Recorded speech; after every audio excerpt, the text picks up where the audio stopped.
You ready? Are you ready? It's time to laugh, to win, and to live the thrill of the action. Hey, baby, let's go out there like a bunch of crazy dogs. What the hell's going on out here? No idea what's going on, but I am excited. Every pick, every play, every game-changing moment. This is You Better You Bet, brought to you by BetMGM on Westwood One Sports. And it is a great day to be alive on Westwood One Sports because we're one day closer to the end of the preseason and some real football, real college football coming this weekend as well. Chris Mack in for Nick Kostos here on You Better You Bet. It is Westwood One Sports live across the country. A big thanks to each and every one of you spending at least just part of your morning with us on all of our Westwood One Sports affiliates coast to coast. Inside the Westwood One Sports app, the best way to find your football play-by-play. Now that football is upon us, make sure you've downloaded it and you can listen to us there as well. Or inside your Odyssey app, if that's where you're at right now. Welcome to You Better You Bet, Sirius XM Channel 375. We appreciate each and every single one of you. A lot to get to today because, as I mentioned, we're one day closer to the end of the preseason. Thank God. I don't know how much more fake football we can take. Speaking of fake football, we got rid of some fake football yesterday. We'll get to that in a couple of minutes. 4 preseason games tonight. We'll tell you what's worth watching in each of those 4 games. We'll talk about some of the biggest disappointments in Major League Baseball this year as we're down within the final 30 games to go down the stretch run.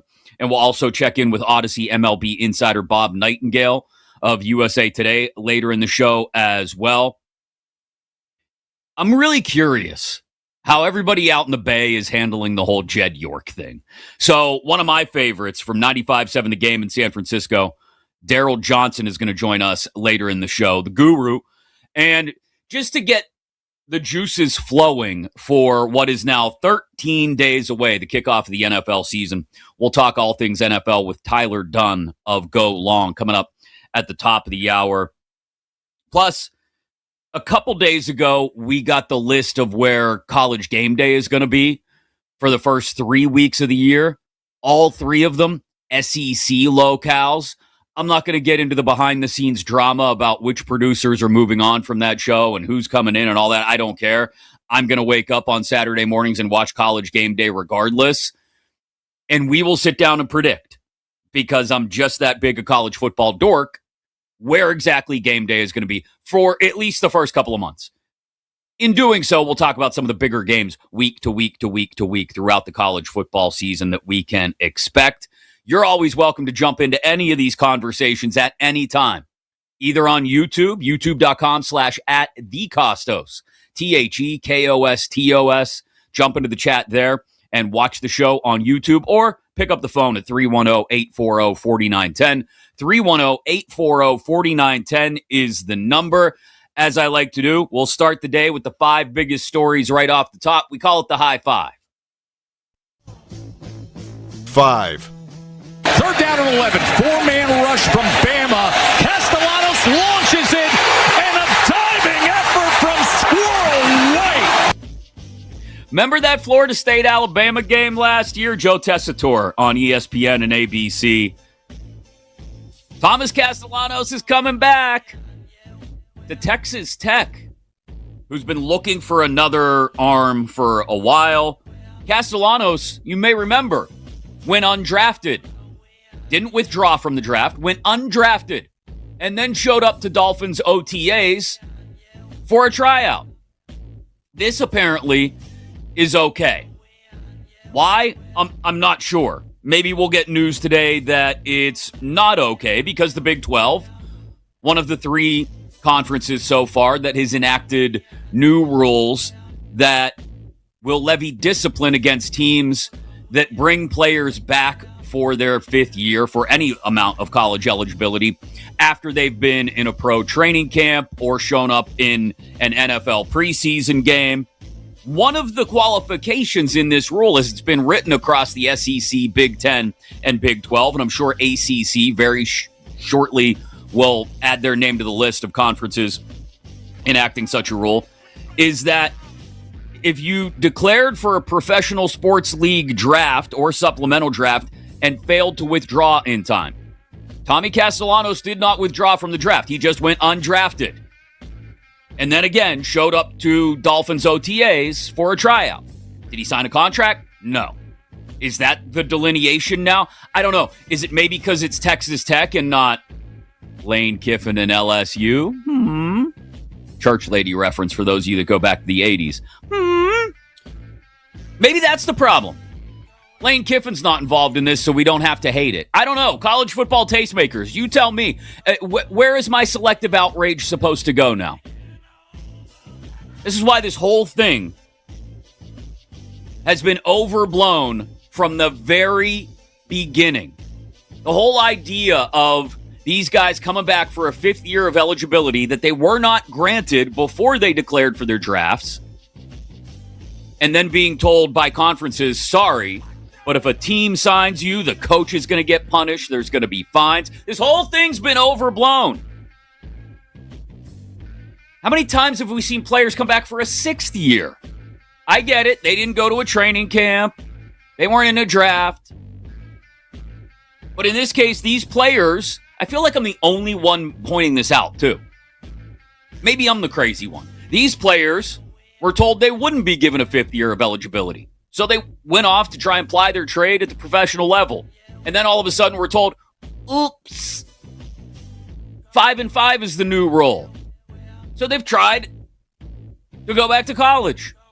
But now they're being told by the conferences, no, you can't do that. Except Tommy Castellanos, who's allowed to do that. And by the way, I'm in Castellanos' corner. If he wants to go back and play a 5th year at Texas Tech, go back, play the 5th year at Texas Tech. I'm also in Lane Kiffin's corner. Can't believe I just said that out loud. I'm also in Lane Kiffin's corner. If these guys were retroactively awarded a 5th year of eligibility, then come on back. And it's not going to ruin college football. It's not the end of the world. The sky is not falling. It's a 1-year blip on the radar because of the 2022 high school class being excluded from the 5th year of eligibility. Everyone's been losing their damn minds for the last several days over this thing. And it's not the end of the world. Again, I'm fine with Castellanos coming back, but I'm also fine with all those other guys coming back. You can't have your cake and eat it too, people. You can't say, oh, well, it's Texas Tech, it's fine, but, oh, Lane Kiffin tried to do it. Lane Kiffin's the devil, Satan, church lady. Next. 4. Double on Johnson. Vincent. Oh, Kuminga. Ooh. Wow. This is fascinating to me, and I know it chaps Lakers fans' behinds to no end.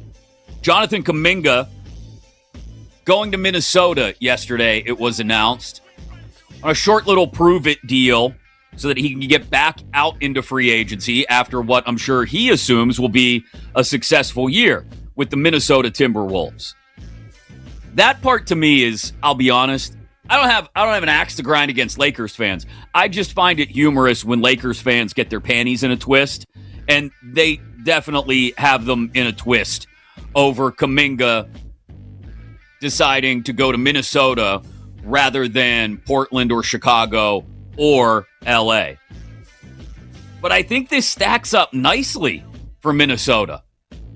This is a decent starting five. I don't know if it's the kind of starting five that can compete for a Western Conference title against San Antonio and OKC, but Anthony Edwards, LaMelo Ball, Jaden McDaniels, Rudy Gobert, and now Jonathan Kuminga. He's not Naz Reid defensively, but I think if I'm the T-Wolves, I'll take that. That was the one hole on your roster that you had to shore up. You had to slap the old flex tape on the side of the boat before the season started, and they took care of it.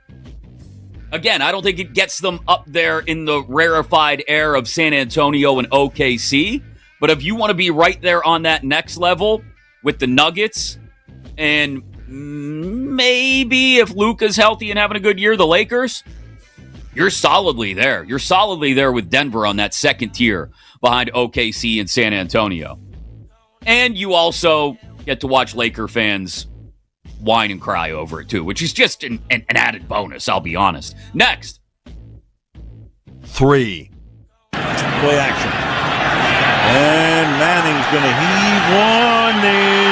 There's a flag. Beckham, a one-handed catch. How in the world? Oh, my goodness. And Brandon Carr was back there. I mean, he is insane. How do you make that catch? Oh, my goodness. This is sick. Put this to music. I don't think he stepped out either. That may be the greatest catch I've ever seen. Now, here's a guy who likes to make one-handed catches. Chris Collinsworth and Al Michaels. That is, believe it or not, 11 years ago. The Odell Beckham Jr. one-handed catch that made him a sensation. Kenny, I'm sorry. You can just... Kenny, one of our producers, just threw up in the chat. I was like 15 when that happened. With all due love and respect, peace and love. Go to hell, Kenny. You were 15 when that happened. Odell Beckham Jr. the door has cracked open now to him making the Giants roster. Calvin Austin III went down with an ACL yesterday. And look, he may make it as the 5th or 6th wide receiver. Okay? But Odell Beckham Jr. may actually, this is a mellower, more mature Odell Beckham Jr. Can he physically contribute at the same level he once did? Can he make the ridiculous one-handed grabs in the corner of the end zone? No, probably not. But maybe this is what you need. A depth guy to help mentor the younger ones like Malik Neighbors, who you're bringing along to just be they're going to call him, even though he's not that old, they're going to call him Unk in the locker room, I'm sure. And he'll be there, assuming he makes the team, OBJ. He'll be there to be that older, mellower, more mature version of OBJ. And maybe that's just what an otherwise young, developing offense with a second-year quarterback needs. We'll see. He's battling with Braxton Berrios for the 5th wide receiver spot on the roster, and I don't foresee OBJ going back to return punts or running down on kick coverage. So I don't know about his versatility. Is basically just a depth wide receiver. But the door is ajar now. Let's see if Odell Beckham Jr., who's practiced well lately, can maybe kick it open this weekend in the third and final preseason game. Next. 2. When we got off the air, Jeannie more or less said, my lawyers are ready to go to war if you want to go to war, and that's where we stand now. I mean, all morning long, it's been the topic in Lakerlandia, and it's been pretty divided from what I understand. Yeah. A lot of people are saying, hey, you know what, let's just move on. Many are like, but I'm a hardcore. I need a bus name attached to the Laker brand forever. That's the only way it's going to feel right to me. So when you look at this, right, how awkward does this become if the 5 other bus siblings all want their money and want out? And then we look at, and I'm not somebody that practices law, but from what we've seen in the past and family type situations, in fact, in this situation, from what I understand, they're going to need everybody to be on board or it doesn't happen. This is crazy. That was Brock Vereen and Adrian Garcia Marquez on 97.1 The Fan in LA, talking about everything going on with Jeannie Buss, her siblings, and the possible sale of the LA Lakers by Mark Walter, who just bought him like a year ago, to Bob Iger and Jordan Kushner for $12.5 billion. And if Jeannie Buss is able to get the courts to agree with her assertion that her siblings cannot sell their Buss family trust portion of the team without her approval, without it being unanimous amongst the siblings, then there's a chance this thing doesn't get done. Because without their shares being sold, Iger and Kushner most likely will not be able to control a majority of the franchise. So why buy it in the first place? Now, maybe there's some backroom dealings going on right now between Iger and Kushner and Jeannie Buss that if they do secure the team, they would keep Jeannie Buss around, even if she's just reduced to her share of the franchise. There's a lot of legal squabbling, but here's the fallout. And this is something I want to dig into a little bit more later in the show when we have a little more time to let it breathe. But what if Jeannie Buss wins this in court? The Buss family does not get out of Laker business, and Iger and Kushner decide, okay, in this case, we're no longer interested in buying the Lakers. Well, guess what? Mark Walter then, who all of a sudden is very interested in selling everything expensive that he has, the Lakers, his portion of Chelsea FC, maybe then he's in a spot where he's got to consider something else worth billions of dollars, like the Los Angeles Dodgers. That's a very real possibility. I know everyone in Dodgerland is trying to convince us that that's not a possibility, but if Walter can't successfully pull off the sale of the Lakers, then the very real next logical step for him is to sell the Dodgers. And if that happens, on top of everything else we're going to see this winter in Major League Baseball involving the CBA and the negotiations and a possible lockout, and the Dodgers have ruined baseball and all of that, to also have a Dodgers sale on the table at the same time, woof, drama in LA. We shouldn't be surprised, should we? We'll dig a little bit deeper into that, like I said, in about 90 minutes here on Westwood One Sports. Chris Mack in for Nick Kostos today here on You Better You Bet, presented by BetMGM. Counting down the 5 biggest stories of the day right off the top of the show. The high 5. Number 1. Brian Mormon is going to fake it on the run, and he's going to come up short. Oh! Sean Taylor! Just an unbelievable hit. If you've never seen it, go back and do yourself the favor of looking up the 2007 Pro Bowl hit by the late Sean Taylor on Bills punter Brian Mormon. They try a fake punt, and Brian Mormon is doing what passes for him, sprinting towards the pylon to try and get the first down. He's not going to get there. You could see it right from the start. You heard Greg Gumbel, Phil Simms, Dan Deerdorf on the call of that on CBS back in the day. But you see Brian Moorman trying to sprint for the first down marker. Sean Taylor comes out of nowhere from like 30 yards away, from the other side of the field, comes sprinting over and lays out Brian Moorman. I mean, Moorman, after he gets hit by Sean Taylor, is literally horizontal in the air before he finally comes down. Moorman was fine. He actually ended up running over and dapping up Sean Taylor and be like, hey, that was a great hit. That's the last time we had any significant level of competitive physicality in the Pro Bowl.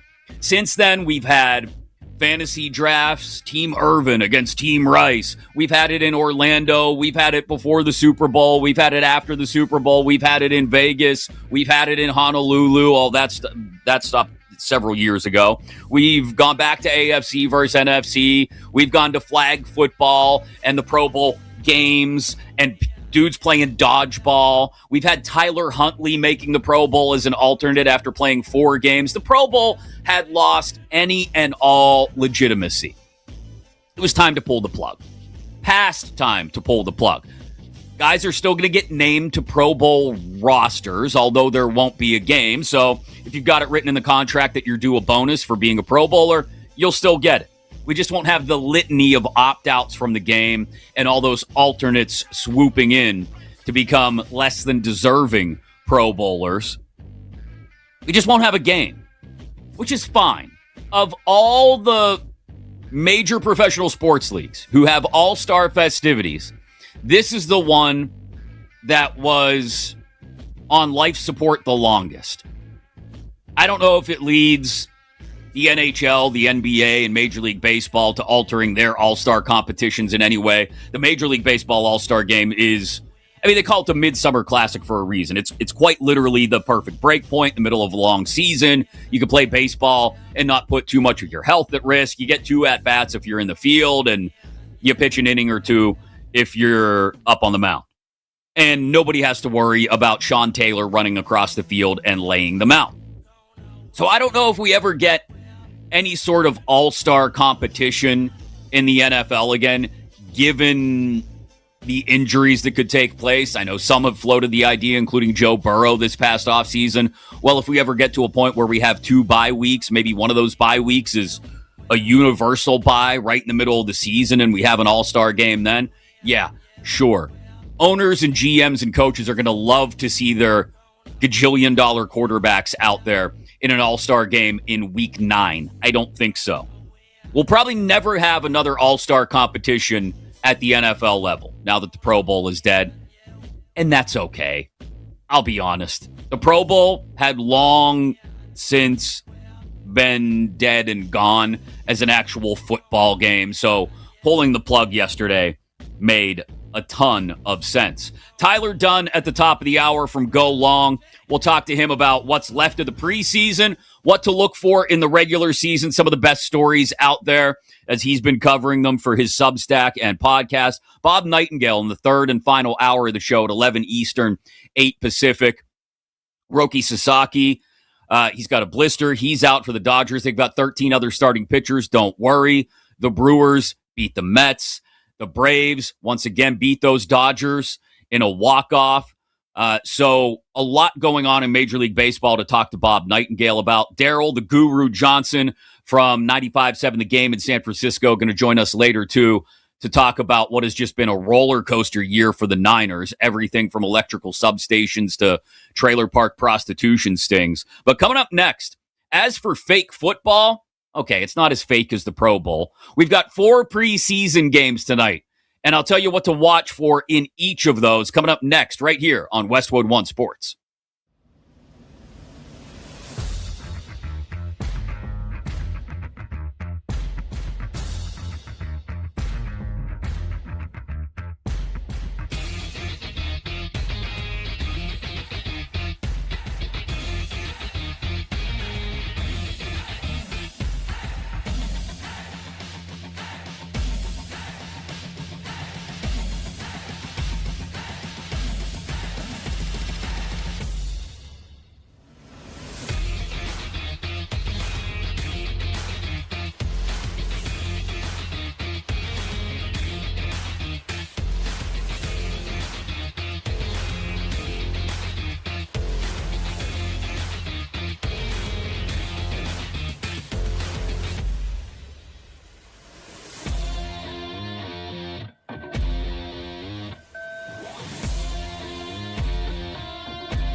Welcome back to You Better You Bet, presented by BetMGM on Westwood One Sports.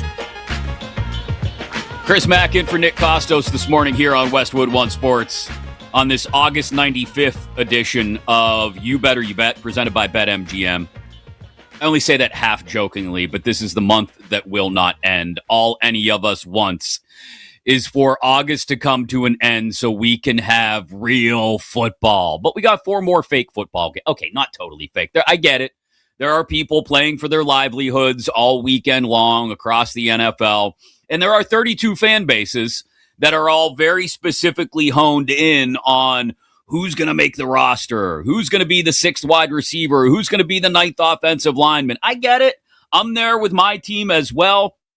But to everyone else outside of your fan base, they're probably just wanting to know the broad strokes. Is there any reason to watch week 3 of the preseason around the NFL? And here at Westwood One Sports, we say, yeah, because even if it's not regular season football, it's still football. I'll tell you what to watch for in the 4 preseason games tonight in just a moment here on Westwood One Sports. This segment sponsored by Progressive Commercial Insurance, protecting small businesses with affordable coverage options. Get a quote today at progressivecommercial.com. We'll talk about the oncoming regular season, now just 13 days away, with Tyler Dunn of Go Long at the top of the hour. 1 hour from now, back into baseball for just a few moments. I will power rank the 5 biggest disappointments in Major League Baseball this year.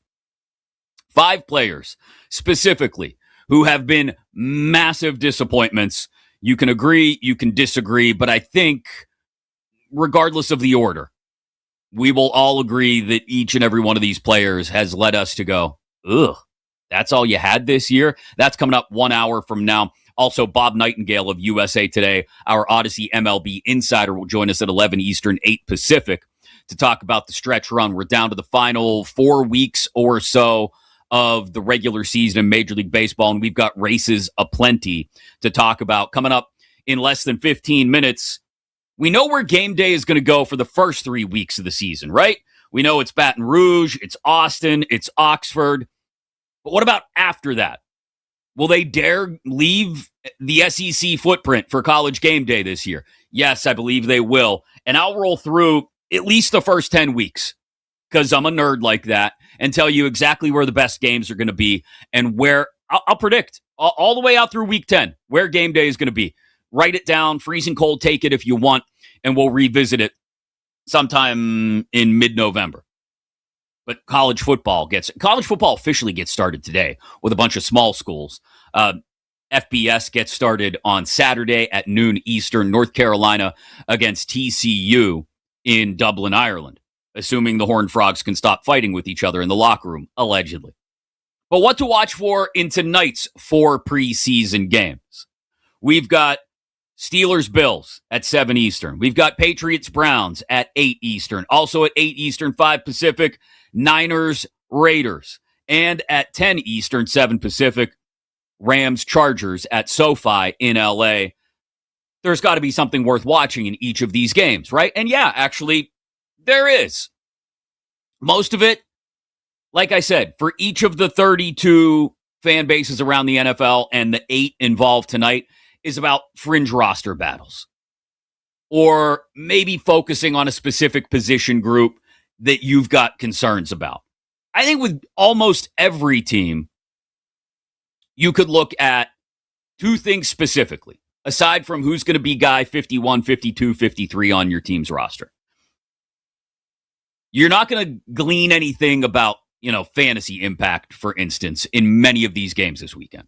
Because none of the people that are playing enough to have any sort of impact on these games this weekend is probably going to end up in your fantasy draft. I'm just, at least not at the top of it, right?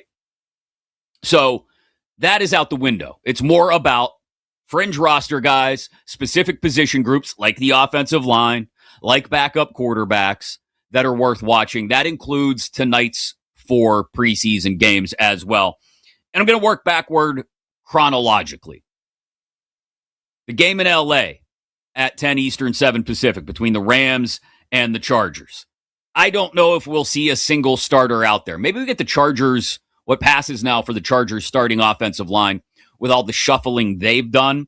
That's certainly worth paying attention to.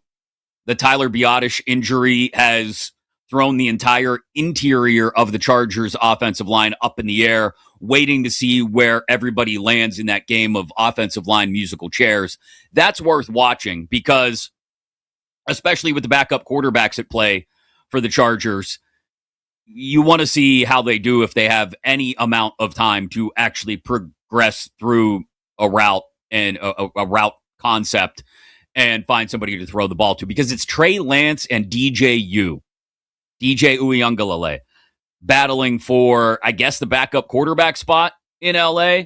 This is one place where when roster cuts come at the end of the week, early next week, this is one of those places where I wouldn't be surprised if Jim Harbaugh sort of pops his head up, scans the quarterback landscape, the backup quarterback landscape, and maybe tries to find something more reliable behind Justin Herbert than Trey Lance and DJ Uiagalelei. We'll see if either one of them acquits themselves any better in tonight's game against the Rams.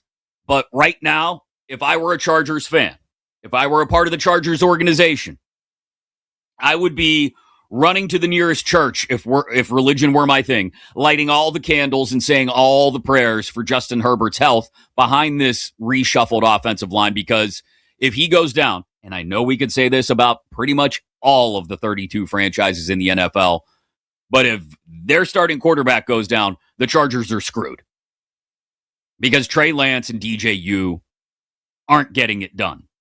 That's something to keep an eye on tonight in that game. Also, does Stetson Bennett play at all for the Rams? It feels like he's firmly taken control of the QB2 spot there in LA behind Matt Stafford.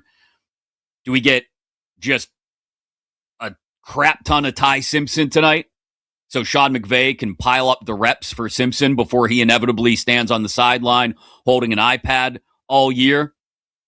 That's something worth keeping an eye on as well, because Bennett was very efficient a week ago, and I would think has locked himself into the QB2 spot just due to the amount of time he's had in the system there with the Rams. The other West Coast game, Niners and Raiders. This used to just be a fight in the parking lot when you had the Niners and the Raiders being one bridge away from each other.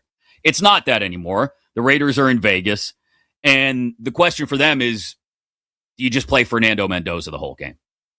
And maybe moreover, maybe not the whole game, maybe more than the first half he got last week. Try and scrub off some of the stink from last week's effort against the Texans. But do you play Mendoza a ton? Maybe throw Aiden O'Connell in towards the end like they did, throwing O'Connell in for the second half last week. And if Mendoza were to play really well tonight at home against the Niners, would that give him any more hope of stealing the starting quarterback job away from Kirk Cousins any sooner than people expect him to? And maybe the more important question, if Mendoza goes out there and plays as shakily as he did against the Texans, does that ensure us of what could be a real, true red shirt year for Mendoza? Does he just sit and watch all year behind whatever Kirk Cousins is capable of doing? And I've said this, I wouldn't even necessarily have a problem if I were the Raiders. And let's say something happens to Cousins in like week 3 and he's dinged up and he can't go. I wouldn't necessarily just throw Mendoza to the wolves behind that offensive line. I'd let O'Connell go in and start and just let Mendoza continue to sit and watch until you get something that passes for some level of cohesion and ability to block up front from your offensive line. But that's what I would watch in the Niners-Raiders game. I don't know what level of starters we'll get in the Niners game, to be honest. Do we get any more DeJon Stribling? If we do, how good does he look? That's another thing to keep an eye on in that one. Another 8 p.m. Eastern kick tonight in Cleveland, Patriots-Browns. I don't know if we'll see any starters in this one. We know there won't be any Deshaun Watson. There won't be any Shedeur Sanders. It'll be Dylan Gabriel for the first half, Taylon Green for the second half for the Browns. Go ahead, punish your eyeballs if you want to and watch that one, as there are no starters expected for the Patriots. Mike Vrabel spent some time this week complaining about the lack of depth at certain positions.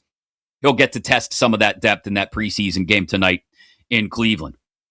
And again, working backwards chronologically through the 4 NFL preseason games tonight, Steelers-Bills at 7 Eastern at the new Highmark Stadium in Buffalo. No starters expected for Buffalo. I don't know if there's really any concerns there. The Bills have just quietly floated under the radar without many injuries to talk about this preseason, this camp. Just getting ready to be the favorites maybe in the AFC. I know everybody wants to talk about Baltimore. I still don't get that. But Buffalo feels like they're in a good spot. They don't need to really do anything but maybe test some depth spots tonight at home against the Steelers and make sure you can actually see the game from all the seats in the stadium, which was a problem in the first preseason game. The Steelers, as we know, still trying to figure out, are they going to keep 4 quarterbacks so they can keep the 2 young guys, Will Howard and Drew Aller, as well as the veteran backup Mason Rudolph behind Aaron Rodgers as they continue to try and serve 2 masters in remaining competitive for a playoff spot this year, having to have that veteran quarterback behind Rodgers in case Rodgers should miss a week or 2, as he did last year, while also planning for the future with last year's 6th-round pick, Will Howard, who looked terrible Friday night against the Jets, and this year's 3rd-round pick, Drew Aller, who has looked really good throughout the preseason. Will they keep all 4? Will they waive Howard and try to sneak him through to the practice squad? And if so, does somebody jump on him, and are they willing to stash him as their 3rd quarterback on the active roster? All questions and things to keep an eye out for around the 4 preseason games being played tonight around the NFL as we inch ever closer to the end, the unrelenting end of August, and some real regular season NFL games. We'll talk more about that with Tyler Dunn of Go Long coming up at the top of the hour. But coming up next, we know ESPN loves them some SEC. Their first 3 stops for College Game Day this year will be Baton Rouge, Austin, Oxford, Mississippi. You can't blame them for that, can you? Where do they go after that? We'll look at some of the biggest games as they stand right now through the first 10 weeks of the college football schedule, and I'll give you bold predictions on where game day will be showing up each Saturday morning for the next 2.5 months. That's coming up next right here on Westwood One Sports.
Welcome back to You Better You Bet, presented by BetMGM on Westwood One Sports. Coming up top of the hour, I'm excited to talk to Tyler Dunn of Go Long. Love his content, both long form on his Substack and his podcast, wherever you get your podcasts. We'll talk Bills, we'll talk Browns, we'll talk Vikings, Lions, and I will strong-arm Tyler into a Super Bowl pick as well. Later in the show, Odyssey MLB insider Bob Nightingale at 8 Pacific, 11 Eastern. Daryl the Guru Johnson from 95.7 The Game in San Francisco on the latest in the Jed York nonsense and just all the roller coaster of events that have taken place for the Niners this offseason. He's coming up at 11:20 Eastern, 8:20 Pacific. 1 hour from now, some big drama in LA that everyone wants to tell you won't affect one organization specifically. But I am telling you, we are this close to it becoming a reality and affecting maybe the biggest name organizationally in sports. That's coming up 1 hour from now. But College Game Day is going to get started a week from Saturday. FBS schedule gets started this Saturday. North Carolina and TCU meeting at noon Eastern in Dublin, Ireland. That officially kicks things off, and we've got a couple of other games of note in week 0. USC hosts San Jose State, Virginia against NC State. You've got Stanford hosting Hawaii. You've got Florida State hosting New Mexico State, and a few other games scattered across the schedule this Saturday in week 0. But when game day heads out next weekend, Labor Day weekend, for week 1 of the college football season, they will head to Baton Rouge. Clemson against LSU. And look, everybody in the college football world has decided that Lane Kiffin is Satan, and you must hate him. It is a rule, apparently. So that in and of itself is good for 2 game day appearances in the first 3 weeks, because week 3, you've got Kiffin and LSU heading to Oxford, Mississippi, a rematch against Ole Miss, his former team. In between weeks 1 and 3, they go to Austin for Ohio State, Texas. Okay. SEC in each of the first 3 weeks for College Game Day. Not surprising. Huge matchups, each one of them. Will they end up going to any non-SEC schools at all? Yes, they will. This isn't an anti-ESPN shot here. It just the SEC. It just means more. But seriously, they've got some of the best matchups, even early in the season. And so I sat down and I started going through week by week. Where could they go? Where will they go? When will they end up leaving the SEC footprint? Week 4, you've got some good games. You've got Oregon going down to Southern California. You've got Texas A&M visiting Baton Rouge. They're not going to go back to Baton Rouge in week 4. You got Iowa, Michigan. That could be a good one. I don't know if it's College Game Day level, but that could be a good game. Good early season Big Ten matchup. The one I think they end up going to week 4, Oklahoma, Georgia. Oh, yeah, a couple of playoff teams. Athens early in the season. That's where they'll go. Okay, so SEC first 4 weeks. Oh, my God. I mean, ESPN is the SEC rights holder. Don't be surprised if they go to a lot of SEC schools. I think we find a break in the action, though, maybe week 5. Week 5, you've got Vandy visiting Georgia. I don't know if that's necessarily a big one anymore. And they'll have been in Athens the week before, at least is my prediction. Texas Tech, Colorado, maybe. Ohio State, Iowa. Washington, USC, if they don't go for the Oregon game the week before. But how about some ACC action? Miami at Clemson in week 5, especially if Clemson is able to pull off a surprise upset of LSU in week 1. Clemson would be ranked again, undoubtedly, hosting Miami, the team that went to last year's national championship game, the team who Eric McLean told us yesterday may be the best team in college football. So week 5 feels like a shoo-in for Miami Clemson. Week 6, not a lot of big games on the schedule, I'll be honest. You got Penn State hosting USC for a whiteout. Okay, that's a possibility. But you've also got Georgia, Bama in Tuscaloosa. Let's chalk that one up too. That'll be the spot. They'll let Fox have big noon kickoff in State College. Week 7, you got Penn State, Michigan, the Big House. You got Bama, Tennessee in Knoxville. That could be a good one. But I think they have to go to Bloomington. Ohio State, Indiana. Rematch of last year's Big Ten championship and the first real test for Indiana, who presumably will be 5-0, I think, at that point, going into that game against the Buckeyes. Week 8 could be Indiana, Michigan. Coach Sig doing the Conor McGregor, Vince McMahon walk into the Big House. That would be a good one. Ole Miss visiting the Longhorns in Austin. The Aggies visiting Bama. USC visiting Wisconsin, who isn't going to be very good this year, but it's a great environment in Madison. Maybe a Big 12 trip, Houston, Utah. Week 9 is a lock. It's Halloween.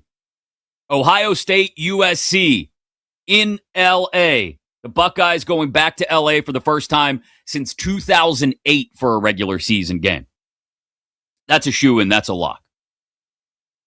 Week 10, another really good one. Penn State at Washington, Bama at LSU, Oklahoma at Florida, depending on how the Gators start the season. Texas at Missouri, maybe.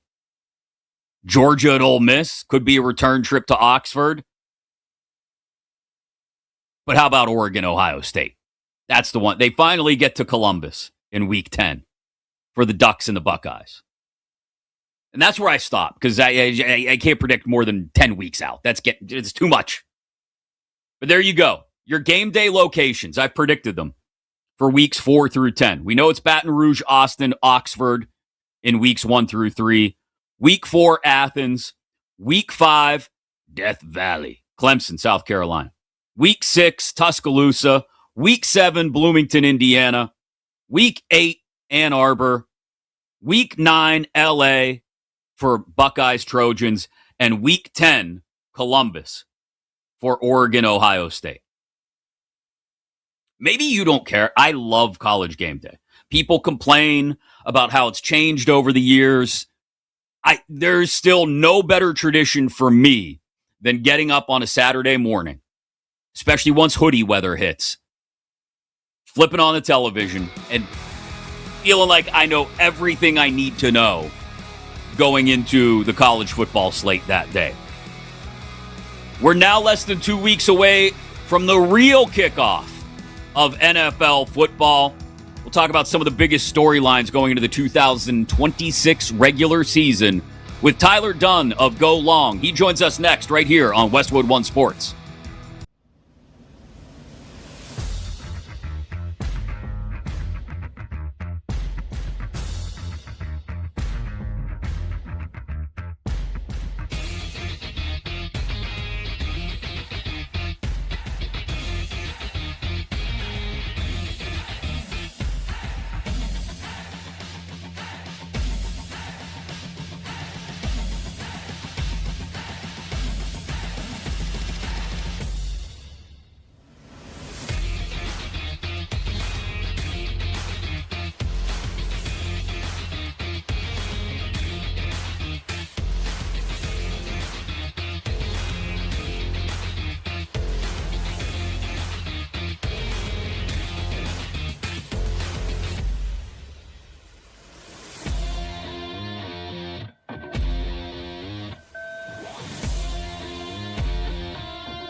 to win and to live the thrill of the action. Hey, baby, let's go out there like a bunch of crazy dogs. What the hell's going on out here? No idea what's going on, but I am excited. Every pick, every play, every game-changing moment.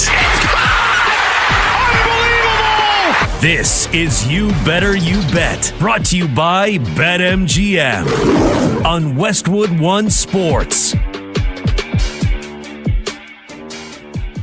Chris Mack in for Nick Kostos today here on Westwood One Sports. It is You Better You Bet, presented by BetMGM. We are 13 days away from real football. All apologies to the guys fighting for their jobs over the next few days for spots 51, 52, and 53 on all 32 NFL rosters, and to each and every one of us who is focused on our specific team and who the third string left tackle is going to be. Yes, that's all important, but we're this close to the big block stuff that really matters. We're going to talk about it with the great Tyler Dunn of Go Long. Check out the Substack with some awesome long-form content. Check out the podcast, too, wherever you get your podcast. Good morning, Tyler. How are you, man? Good morning, Chris. Great to hear you. I just heard you yesterday in local radio here in Buffalo, so I feel like I know you.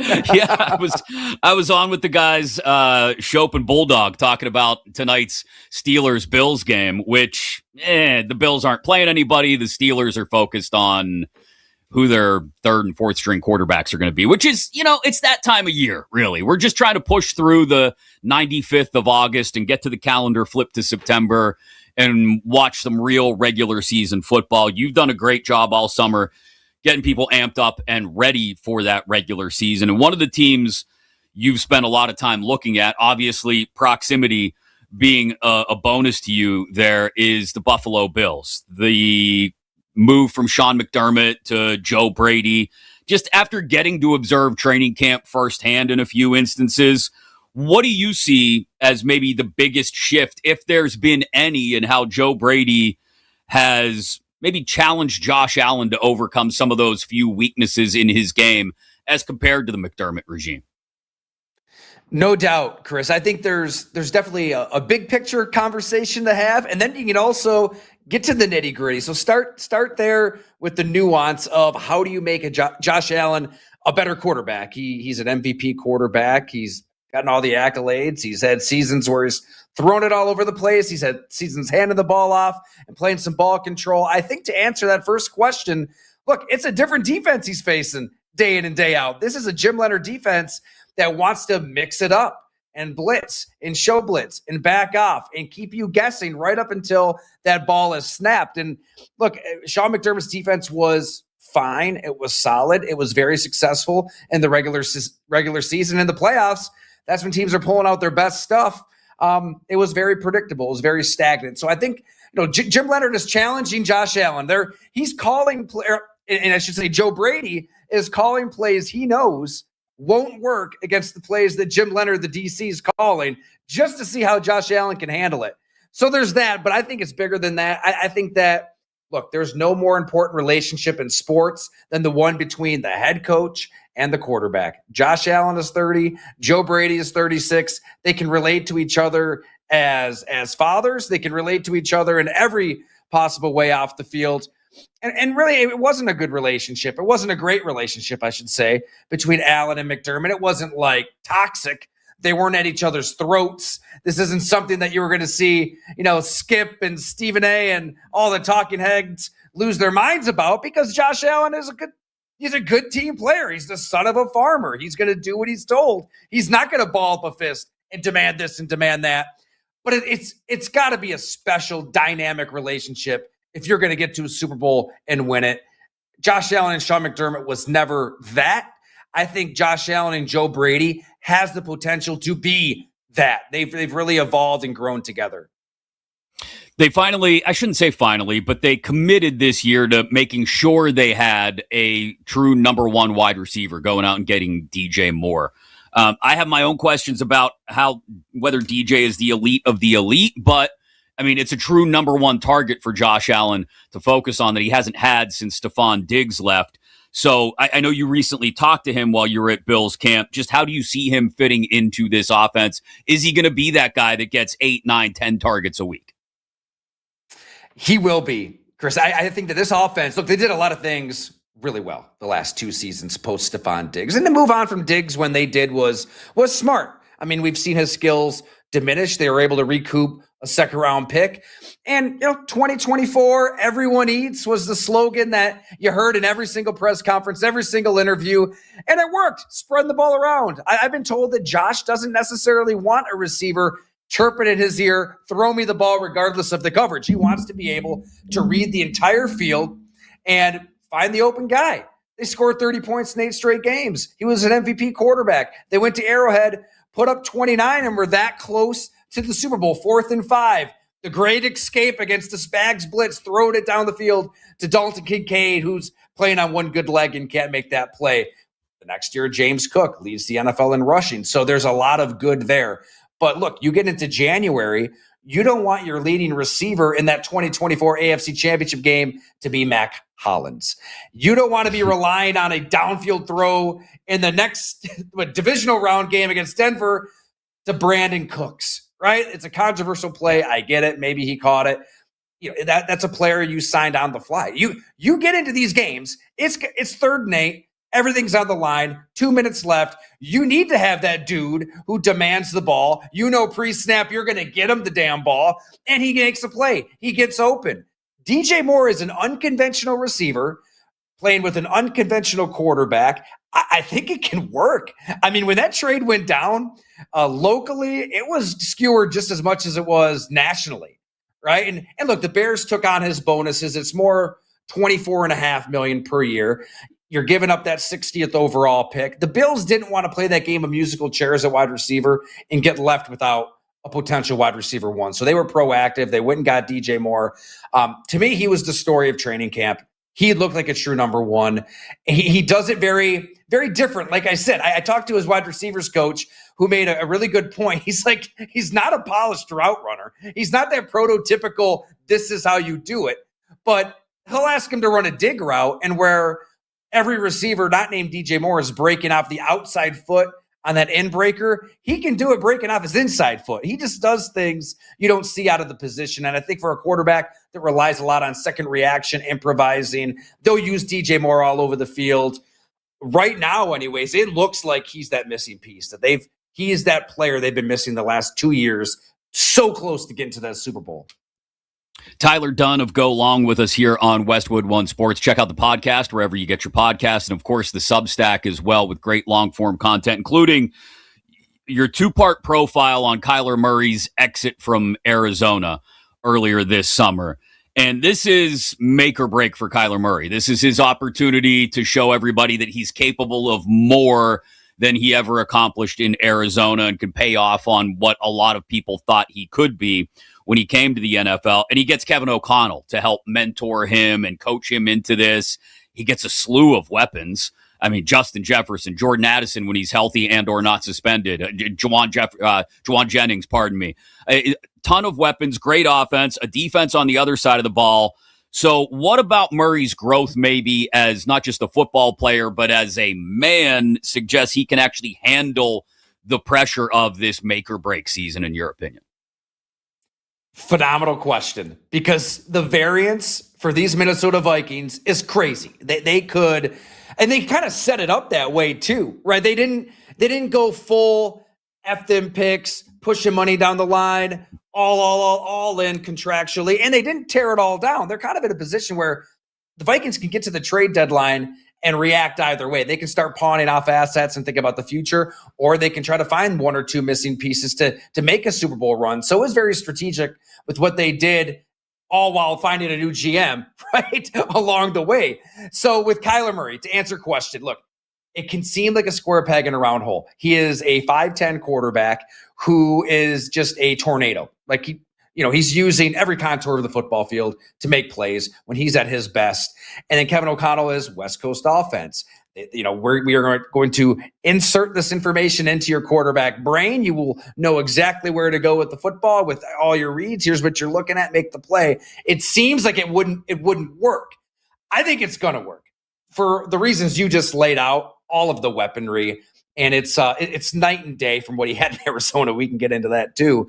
And the coaching is top notch. They've got the defense. But what really fascinates me is here's somebody who is arguably the greatest high school football player in Texas history. 3 state titles, never lost a game. Heisman Trophy winner, #1 pick. Chase Edmonds, one of his best friends, former Cardinals running back, put it this way. This is the first time that Kyler Murray has ever faced adversity. Like he is knocked down to the canvas really for the first time. This is it. If it doesn't work out for Kyler Murray in this situation, he's not going to be a starter the next year. It's got to work out. He has every incentive for it to work out. If he balls out, he can get a contract in the 40s or 50 million per year. So Kevin O'Connell's job is on the line. Potentially, you could say he's got to win a playoff game. I think he's one of the best offensive coaches, but there is a new GM there. He's feeling some pressure. Kyler Murray's feeling some pressure. And the best way that they can make this work, according to those former coaches with Arizona, is when it comes to Kyler, you have to be aggressive. You have to be in his face. You have to say, look, throw him the mother bleeping ball. He wants that. He wants the hard coaching. Like that, he is that kind of competitor. He wants to be on that Mamba frequency where you guys are clashing, you guys are butting heads, you're barking, you're biting, and you figure stuff out. So that's going to be the Vikings' challenge: is how to push Kyler Murray in ways that he needs to be pushed. Because if he is, I think you're going to see a very special quarterback in 2026. What led to it not working in Arizona, in your opinion, Tyler? Was it just that maybe the expectations weren't high enough, that in Arizona you can get away with being a 9-win team and maybe you put a few more butts in seats and nobody really ever expected Kyler Murray? Nobody demanded, I guess is the more accurate way to put it, Kyler Murray be one of the best quarterbacks in the league and take the team deep into the playoffs? Or was it just that, was it the work ethic thing that people brought up with Kyler so much and the off-field study? What led to the breakdown there? It's probably a little bit of everything. Look, the video game stuff was real. I mean, that's in his contract for a reason. It's not a good look for the team, for the quarterback, if you're having to put in there verbiage that makes him do some work on his own. I'll say this, though. Also, I think he has matured over the years. And for that series you referenced, I talked to Kurt Warner, Warren Moon, Matt Hasselbeck, some former quarterbacks. Moon, he knows the family pretty well. And Moon said, look, early in his NFL career, his mom's doing his laundry. Like, that video game stuff is real. There are some leadership concerns. But he has seen him mature over time. And I'll say this, look, he doesn't go out. You know, I've talked to a lot of people close to him. He isn't one to go out on the town and party and drink. And he plays video games, but that's about it. And he's also FaceTiming his quarterbacks coach last year at 10:30 at night to talk about something he just saw on film. So I think he has evolved. I think he has matured. And I think that, yeah, there's definitely some fire where there's smoke. But to me, it was all about the situation, Chris. And, you know, Arizona, it's so funny. We don't really talk about them nationally like the Cleveland Browns and the New York Jets. But the infrastructure there, the situation there, it might be worse than anything in pro football. I mean, Michael Bidwell is one of, if not the worst owner in the league. I mean, up until recently, guys are paying for their own food to bring home. Their facilities have been a joke. They're finally building a new facility. I mean, they don't treat families well, from what I've heard. You know, when they're coming in to visit, you know, they don't really do the things that other teams do. And then you can just look down at this regime and the decisions they make. They pass on Will Anderson Jr. for a bunch of picks that haven't really worked out. He might be the best defensive player in football. And then it gets even worse the next year. You've got the decision, Malik Neighbors, Marvin Harrison Jr. If people want to subscribe and check it out, man, a lot on Harrison Jr. that blew my mind in that series. Talking to people who scouted him, who studied him, and then talking to those Cardinals coaches. He was a headache for all of the reasons you wouldn't expect out of the wide receiver position. He doesn't have that dog. He doesn't have that confidence. And this was all known before the draft. So you could take the risk for Malik Neighbors, somebody you know that wants to rip the heart out of corners and stomp all over it. Or you take a Marvin Harrison Jr., who I was told, like, that relationship with his dad was hard on him, the Hall of Fame wide receiver Marvin Harrison. And Jr. did not respond to it well. He'd go into a shell, and that's the player you're seeing in the pros today. Tyler Dunn of Go Long with us here on Westwood One Sports, previewing some of the biggest storylines going into the 2026 NFL season. Check out the podcast wherever you get your podcasts and the Substack as well, where you just had, I thought, a really great story about Tate Ratledge, the Lions offensive lineman. growing up in Athens, how he's somewhat numb, I guess, for lack of a better way to put it, to football and all the emotion that goes into it, all the physical pain that goes into it. Is that a direct reflection, or how is he a direct reflection maybe of the broader culture Dan Campbell has been trying to finalize and cement in Detroit? I appreciate that, Chris. Thanks so much for checking that out. Yeah, sitting down with Tate Ratledge, learning where he comes from, what he went through, from Athens, Tennessee to Athens, Georgia. It definitely blew my mind. I mean, he lost his best friend in college. That was his teammate, Devin Willock, who was in that speed racing incident. He wasn't at the wheel. He was a passenger. It was a Georgia staffer at the wheel who was more than double over the alcohol limit in the state and racing Jalen Carter. Just an awful, awful situation. And Tate kind of relived that night in full and how it changed his life. He is numb to it. Look, I think he did have that moment to grieve. But at the same time, he's like, for better or worse, he's like, I don't believe in mental health. I just keep going. I don't have a choice. That's just how I am. I don't feel emotion. I don't cry. Like he kind of laughed. He said his wife will be going through something and he never really knows what to say. He's not really a shoulder to cry on. I'll say, all right, to the dog, just go cuddle with her. I don't know what to do. I don't know what to say. And I mean, that's maybe not necessarily the healthiest way to live, but when it comes to his profession, when it comes to pro football, when the league is literally playing football games 6 days after Damar Hamlin nearly dies on a football field, where guys are getting taken away on ambulances and you just pick up and play moments later, week in and week out, you do kind of have to be cutthroat. You do have to have that like trigger in your head that just keeps moving forward, just keeps going. And Tate Ratledge has built up that mental toughness, that physical toughness, all that stuff that you need that's inherent to his profession. He really has. So you can see why Dan Campbell and Brad Holmes would want him on their offensive line. Look, that's how they turned this thing around in Detroit. They started on the offensive line. It's been 5-6 years. Only Penei Sewell is still there from that first group that really helped turn that team around. So they've got to replenish. They're counting on Tate Ratledge in a big way to, I think Jahmyr Gibbs averaged less than 4 yards a carry in like 5 of his last 6 games. Jared Goff is an incredible quarterback, but he doesn't really move that much. You need that line to be sturdy and strong. He'll play a huge role if the Lions are going to go on a Super Bowl run here.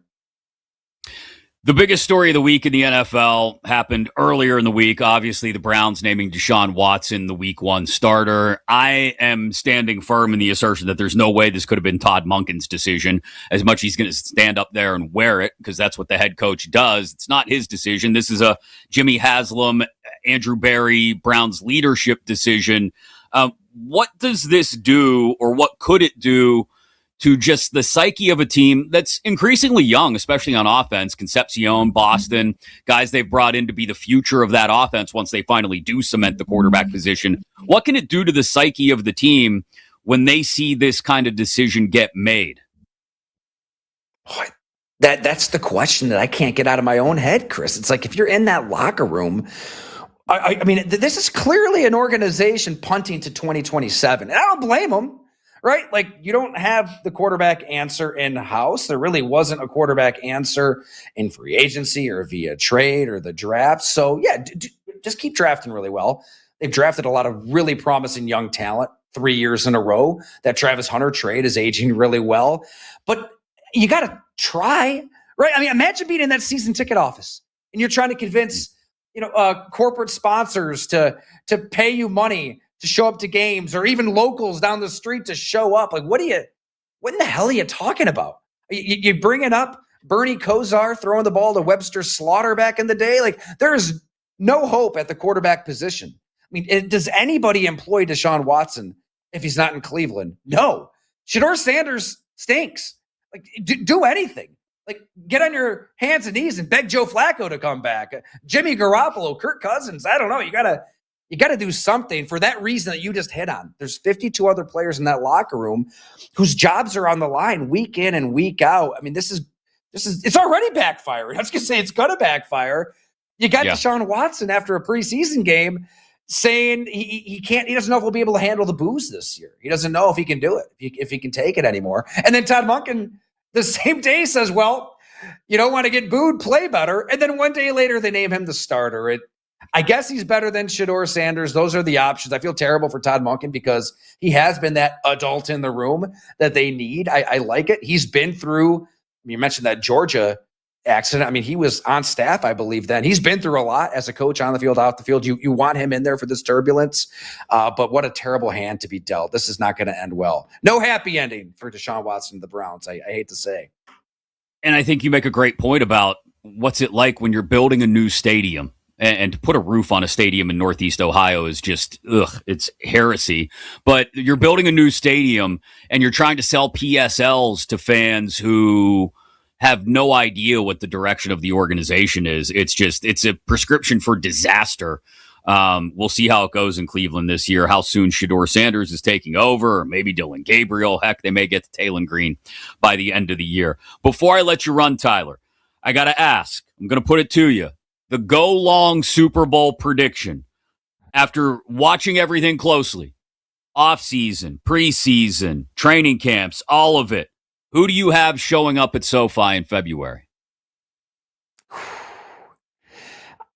I'm going to go with the Unicorns in Baltimore. I cannot see Lamar Jackson and Derrick Henry in unison not getting to a Super Bowl. I was in Baltimore for a couple days on the tour, and I mean, holy hell. Doubt Derrick Henry at your own peril. I know he's going to be 33 by season's end. This guy is a physical marvel. It's insane to see up close. He averaged over 5 yards a carry last year with this quarterback in and out, all the issues that they had. I don't know. I'm not counting this guy out. I think Declan Doyle at OC as the play caller is going to tweak the offense in a way that maximizes Lamar Jackson. He won MVP with two different coordinators already. So I love Baltimore. The defense, the first month of last season, let's not forget, was an abomination. They can't start any worse than they did on defense last year. I think Jesse Minter will get that unit right. And they needed Jesse Minter. They needed change. 18 years of the same coach. I don't care who you are. That message is going to run stale. So I love Baltimore. And over in the NFC, let's go with Detroit. You know, another team that's been right at the precipice here, year in and year out. I just feel like they get it. There's an urgency. Tate Ratledge, the way he put it is, what's known doesn't need to be said, but everybody knows it's about the Super Bowl this year. Everyone knows that's the bar. They've gotten close. I think they were embarrassed by how last year ended. They weren't a 9-8 football team. They were far more talented than their record indicated. And that NFC North, I mean, any team could finish first. Any team could finish last. But I think that the Lions psychologically are in the right place to finally make that move. But, hey, we'll see. A lot of football to be played here. Yep, it gets started 13 days away from the kickoff of the regular season. Tyler, great stuff. Thank you so much for taking some time this morning. Hey, thanks so much for having me, Chris. Anytime. Absolutely. Tyler Dunn, Go Long, the podcast. Get it wherever you get your podcasts. And check out the Substack as well. Some of those stories that I was asking him about, whether it's the Kyler Murray profile, the Tate Ratledge story, just phenomenal long-form content. If you love not just talking about football and watching football, but reading about the people that are playing the game, great stuff at Go Long every single day. I have my doubts about those two teams as far as Super Bowl opportunities go, but maybe I'm leaning in too much on the offensive line issues that we've seen in both Baltimore and Detroit and the injuries that have piled up in training camp and the preseason. Definitely plenty of issues in San Francisco, up to and including the CEO getting caught in a trailer park prostitution sting. We'll talk to Daryl the Guru Johnson of 95.7 The Game in San Francisco 1 hour from now. But coming up next, there have been lots of disappointments in baseball this season, and some of them are massive names that we expected to have much bigger years. We will power rank the 5 biggest disappointments in Major League Baseball this year, and we'll do it next right here on Westwood One Sports.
shot, and the Big Bat Club has another member for sure.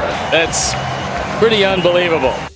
Welcome back to You Better You Bet, presented by BetMGM on Westwood One Sports. 5 straight games with a home run for White Sox rookie Tristan Peters. White Sox still battling for positioning atop the AL Central, trying to hold on to that number 2 spot, which if they win the division, I think that's theirs in the AL. Get that bye into the divisional series round. It was a busy night in baseball again. And we will talk plenty of baseball with Bob Nightingale, Odyssey MLB Insider, coming up in 30 minutes, 11 Eastern, 8 Pacific, here on Westwood One Sports. It is You Better You Bet, presented by BetMGM. Chris Mack in for Nick Kostos today.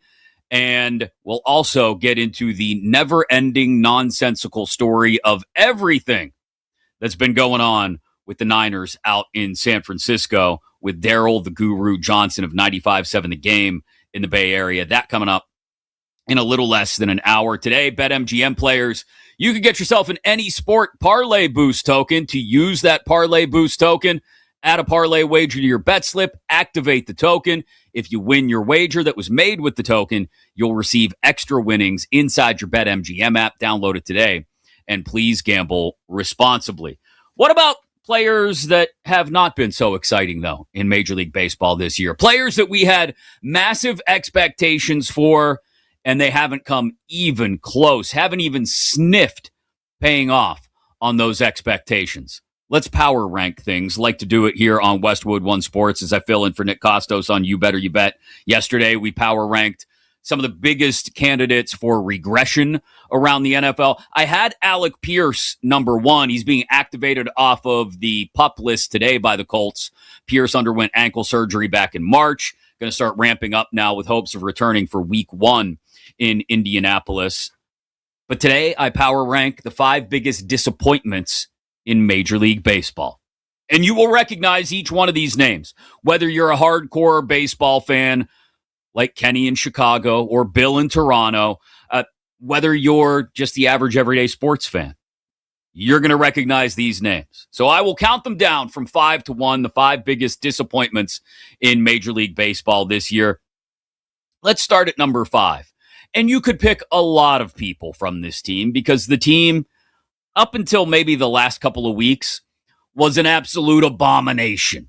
Maybe righted the ship just a little. Or, they've thrown the old flex tape seal on the side of the hull to maybe stop some of the leaks.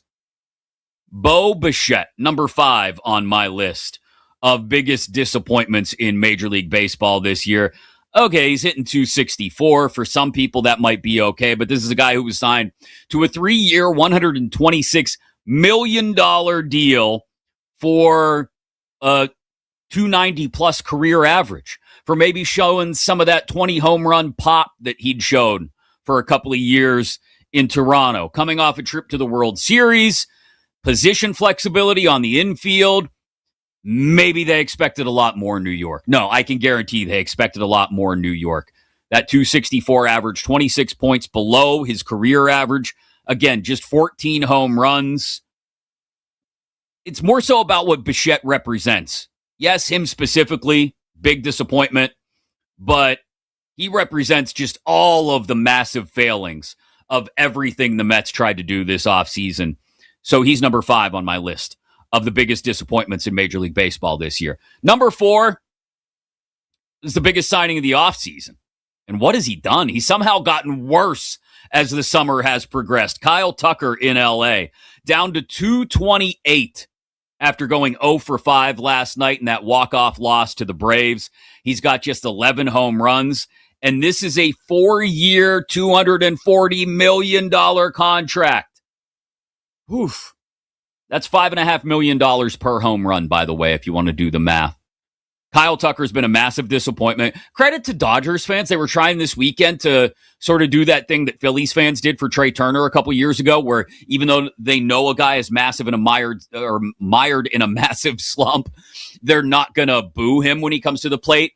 They kind of stood up and gave him an ovation. And Kyle Tucker had an okay weekend, but for the most part, August has been the worst month of the year for him. Things just progressively getting worse for Tucker and the Dodgers for giving him that contract. They can probably afford it.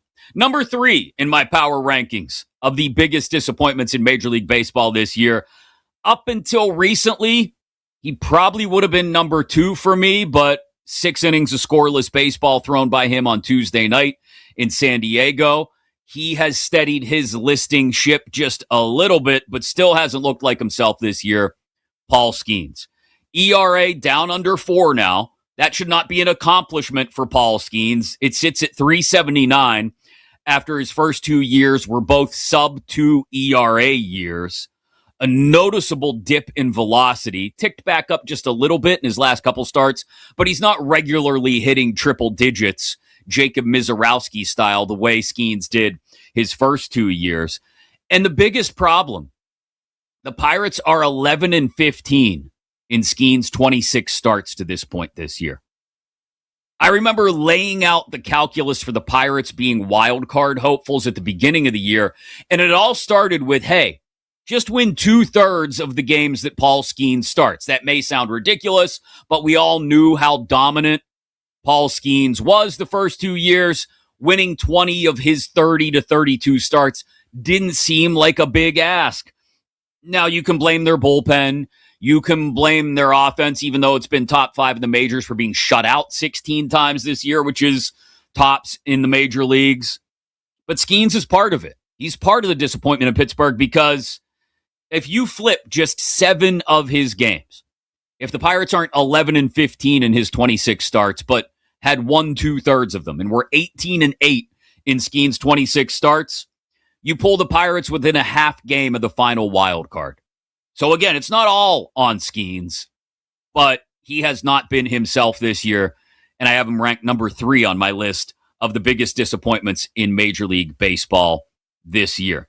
Number 2, the guy still has not hit a home run in his home ballpark this year, and he's got just 7 on the season. The lowest OPS of his career. It's below 700. It's at 687. Vladimir Guerrero Jr., number 2 in my power rankings of the biggest disappointments in Major League Baseball this year. And on top of it, it's been absolute thievery because he just signed a 14-year, $500 million extension and immediately fell off the cliff. Much like the Pirates, in that there are many problems, the Blue Jays have many problems. Here's the problem with all those problems. The Blue Jays are coming off a trip to the World Series and being a handful of outs away from beating the Dodgers in that World Series. And now they've been one of the biggest disappointments, spent much of the first 3.5 months of the season as one of the worst teams in baseball. Again, another team that sort of righted a listing ship a bit over the last month. That probably has just as much to do with the fact that the American League is a dumpster fire as anything else. Vlad Guerrero Jr. has been the biggest disappointment of all the disappointments north of the border. Apologies to Bill in Toronto. But he's number 2 on my list. He's still not the biggest disappointment in baseball this year. We all know where we're going with number 1. The big dumper has been a big disappointment. Cal Raleigh. 60 home runs last year. So far this year, he has 59 hits. 59 hits. I stopped checking the batting average to see if he could get it above 200 because I don't think it's going to happen this year. Now, he's 7 for his last 20 with 5 home runs in the mix, including that 3-homer game against the Phillies on Monday. But in my opinion, far too little, far too late from Cal Raleigh, who we were talking about MVP last year. The Mariners, all the way to the ALCS, they finally had the offense to go with the pitching. And yes, again, like many of these teams associated with the disappointing players we're talking about, the problems are many in Seattle. They've gone to this 6-man rotation. It's been pretty inconsistent. At least the names that you would expect to be more consistent have been more inconsistent than not. Kirby and Miller atop that list. Miller now hurt. Who knows when he makes his next start?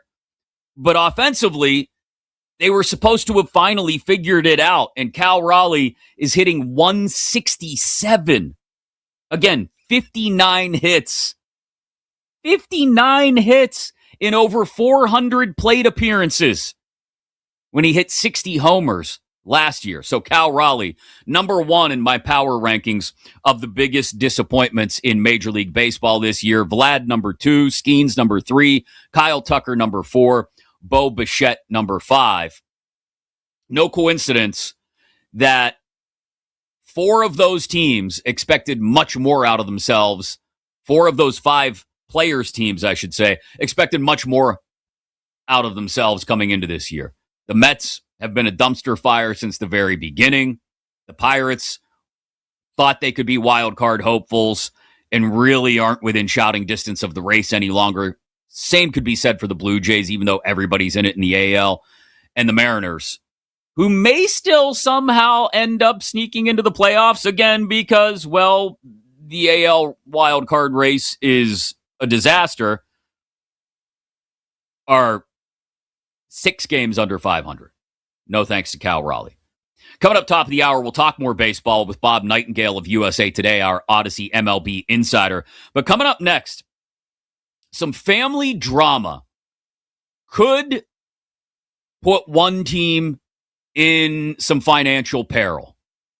A team that is usually worried about finances way down the list of anything they're worried about.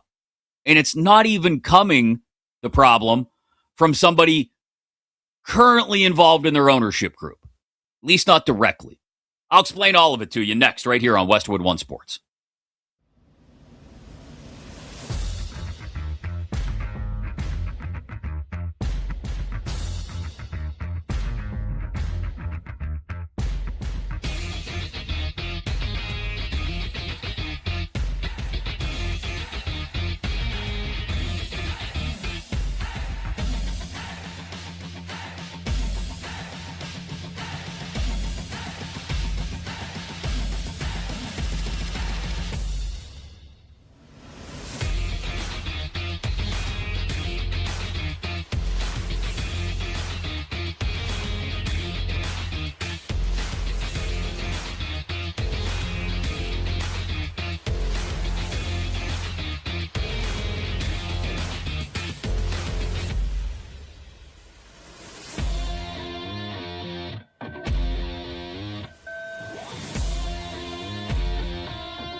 Welcome back to You Better You Bet, presented by BetMGM on Westwood One Sports.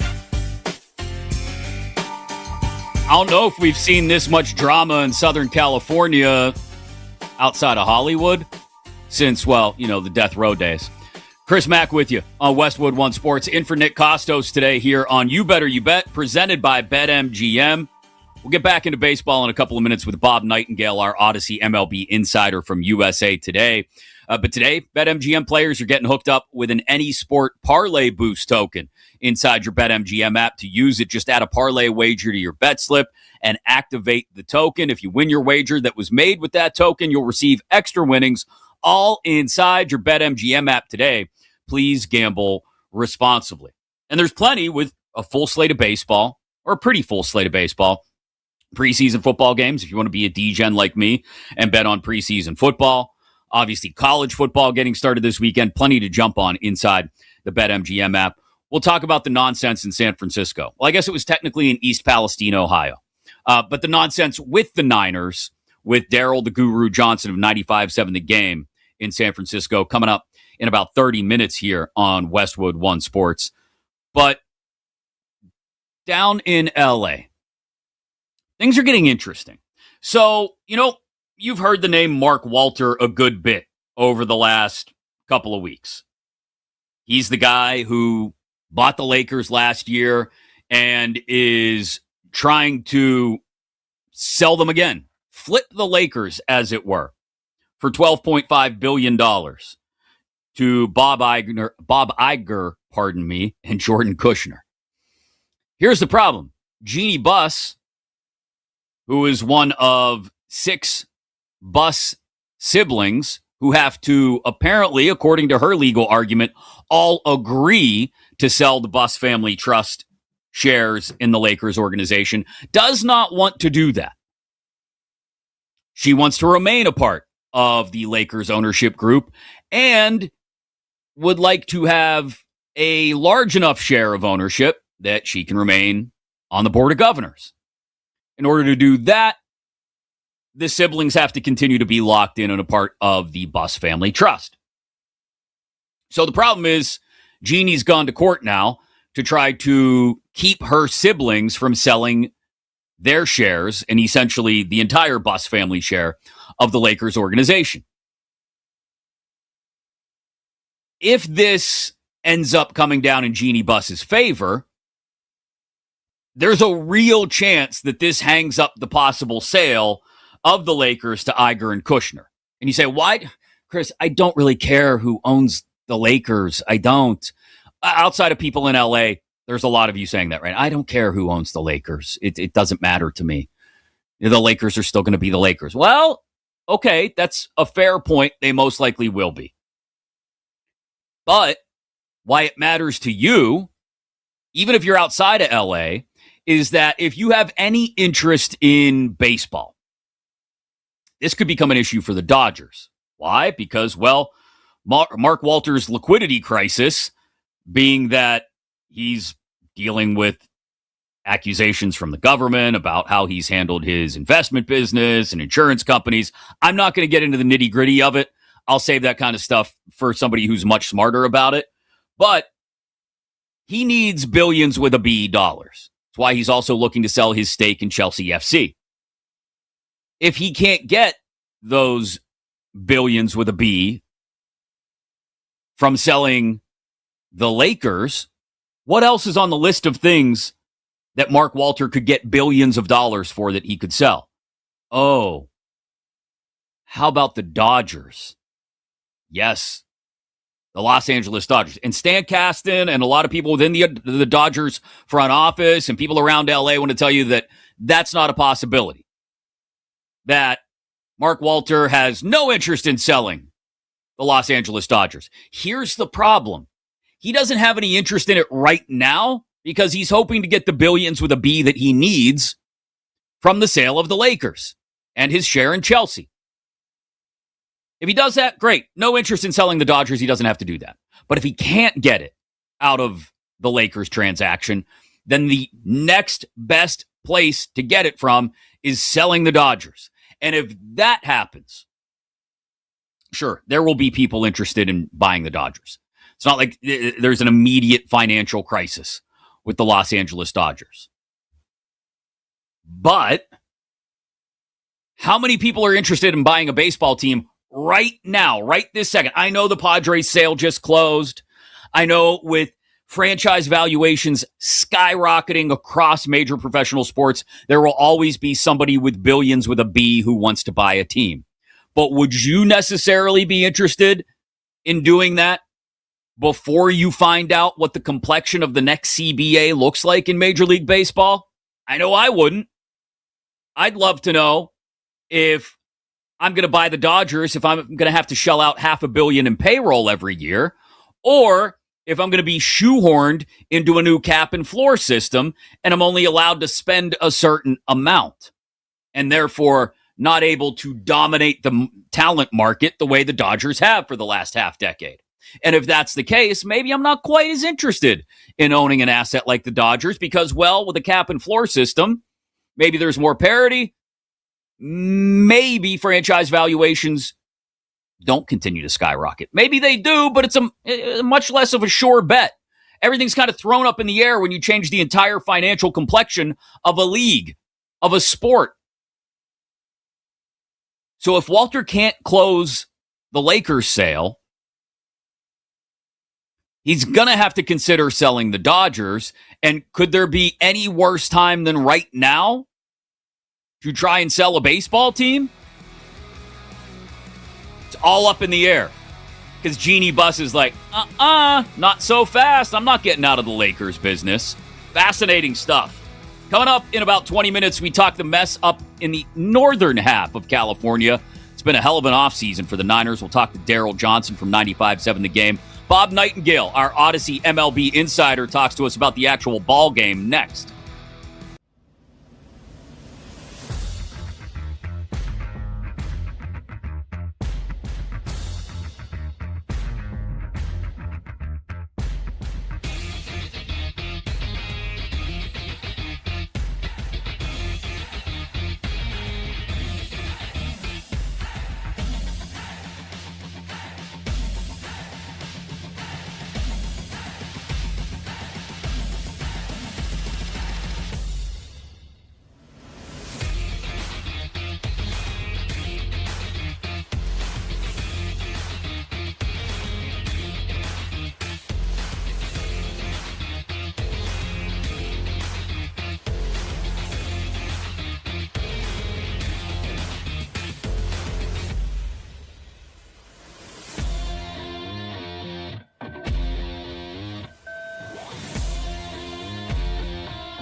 Welcome back to You Better You Bet, presented by BetMGM on Westwood One Sports. We kick off the Power Hour, the final hour of the show here on You Better You Bet with some breaking NFL news. I'll get it to you in just a second. It is Westwood One Sports. Chris Mack in for Nick Kostos. We are presented by BetMGM live across the country on Westwood One Sports affiliates. Thanks to each and every one of you for joining. And also inside the Westwood One Sports app, SiriusXM Channel 375, and the Odyssey app. We'll talk baseball with Bob Nightingale, our Odyssey MLB insider, in just a moment.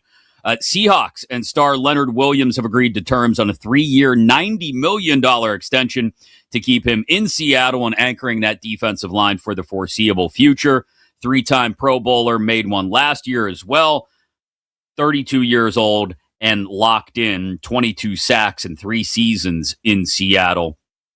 Leonard Williams not leaving the Seahawks anytime soon. We'll talk about one of their division rivals, the Niners, and what a wild year they've had, including this offseason, from electrical substation theories to trailer park prostitution stings and everything in between. Daryl the Guru Johnson of 95.7 The Game in the Bay Area going to join us in 20 minutes here on You Better You Bet. But baseball to talk about, because we are inside the final 4.5 weeks of the regular season. Just about 30 games left across Major League Baseball. Who better to talk to about this stretch run than the great Bob Nightingale of USA Today, our Odyssey MLB insider. Insider calls presented by Grainger, with professional grade products for every industry. Grainger has you covered. Call, click, Grainger.com, or just stop by. Bob, good morning. How are you? Let's start with the wild race it feels like we're getting amongst the top 3-4 teams looking for the top 2 seeds in the National League. We had another late game win for the Braves, a walk-off last night over the Dodgers last night. Yeah, Lynn's playing good ball, and just looks like the Phillies were going to catch them. Great series so far against the Dodgers, and they, they're not going away. They're still fighting for the top seed. Right now, it looks like it'd be Milwaukee, but the way Atlanta's playing, they should have the first round bye as well. The Dodgers looks like will be without Roki Sasaki for at least a little while to the IL with a blister issue. They're incredibly deep, though, in the rotation. I mean, they're set up for October to have just what they need in the rotation. What has gone into maybe a little bit of their scuffling as of late? I know they had that 6-game win streak, but leading up to that, they'd played a month of right around 500 baseball and now have lost the first 2 in this series to the Braves as well, or lost the final 2 to the Braves in that series. So are the Dodgers trending in the right direction? Are they just basically treading water, waiting for October to get here? Yeah, I think just waiting for October to get here. It seems like they do this, year after year. Just they kind of get bored. They're not trying to set records for postseason wins or anything like that. Probably going to win less than 100 games, but still win the division by a comfortable margin. So, but yeah, every single year they just kind of let up on the gas pedal and cruise in October, and then as long as they're healthy and fresh, and usually those guys are fresh because no one's worn out, no one's been pushed to limits, or no one's going to be exhausted come when October rolls around. We played a highlight earlier, Bob, of the Tristan Peters home run from last night. That's 5 straight games for the rookie White Sox outfielder with a home run. And I think the question that a lot of folks, maybe not just on the south side of Chicago, but just baseball fans in general have is, the White Sox for a long time were just an abomination. They were terrible. And now all of a sudden they've come out of nowhere, maybe a year early. And some people are waiting to see if the bottom drops out on a relatively young team and when it may happen. It hasn't fallen out yet. How far can they push, especially if they get that second seed in the AL, get a bye past the wild card series into the divisional round? Can they challenge the Rays, Yankees, Red Sox for maybe a trip to the World Series? I mean, you wouldn't think so. I mean, as down as the American League is, still asking for a lot from the White Sox, who really had just 2 dependable starters We'll see what happens down the stretch. But Cleveland's been there, done that. Cleveland's starting to roll right now. Wouldn't surprise me at all to still see Cleveland win that division. White Sox make the playoffs, but Cleveland, wins it outright. I think White Sox, they're still a year away. I mean, they're as stunned as anybody that they're in this position. Obviously, they didn't do much at the trade deadline. Picked up Castillo, in his money, and that's about it.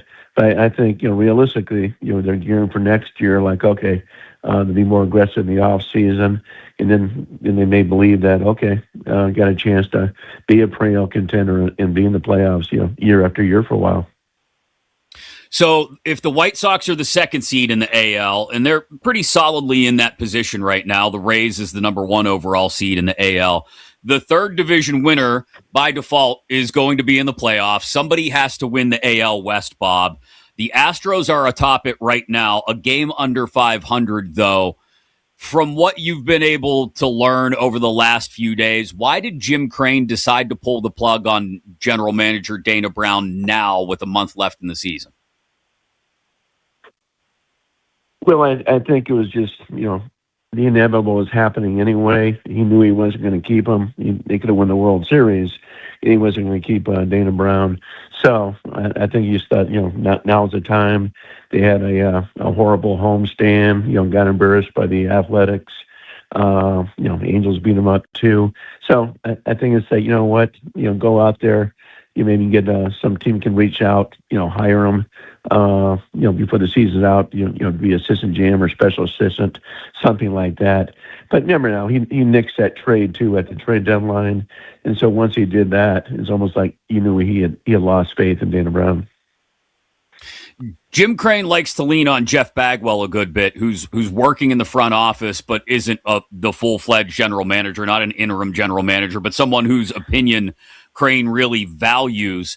Is there a chance that Jeff Bagwell would consider taking the job as general manager, or do you think Crane continues beyond this offseason to try and run baseball operations in a different way? I think they'll look for somebody else to, do it. I think if Bagwell really wanted to, I wouldn't be surprised at all that they would hire him for that position. But I just don't know if he wants that daily grind and the heartache and all the hours and everything else. I think he feels very comfortable being in this position where he still has a lot of power. Obviously, Jim Crane's ear without the day-to-day grind. So I'd be surprised if Bagwell would want to go into that. I think he's very comfortable doing what he's doing now. Insider calls are brought to you by Grainger. For the ones who get it done, Grainger offers the professional-grade products you need delivered when and where you need them. Click Grainger.com or just stop by our Odyssey MLB insider, Bob Nightingale of USA Today, with us here on Westwood One Sports. The Brewers are still atop the National League. You mentioned it a couple minutes ago, Bob. 2 games ahead of the Dodgers for the number 1 seed in the NL. I know Jacob Mizorowski goes today. His strikeout totals have been a little inconsistent his last few starts, but he's still throwing heat regularly, and the Brewers are still looking like the one team that may be able to get through the Dodgers in October. If the rotation can hold up, does their rotation have the depth to push past LA in October? Yeah, that's the thing you worry about. I'm not sure they have that depth. They have certainly guys that can capable of doing it, but you just don't have. It's just still a big drop off after Mizorowski. So they still don't. They get away with not having that big bat, but they don't have that big thumper in the middle of the lineup too. So we'll see. It's still a very good team and an unbelievable regular season team. But come postseason, do they have that guy to, hit that game-winning home run for you, or do they have that guy to step up? You still got guys like Harrison and things like that in rotation, but that's the big concern is that, without getting, Skubal, that hurt him as far as, knocking off the Dodgers and Skubal. The Phillies are probably the hottest team in the National League right now, Bob, but still 4.5 back of the Braves for the National League East lead. solidly there in the wild card race, obviously.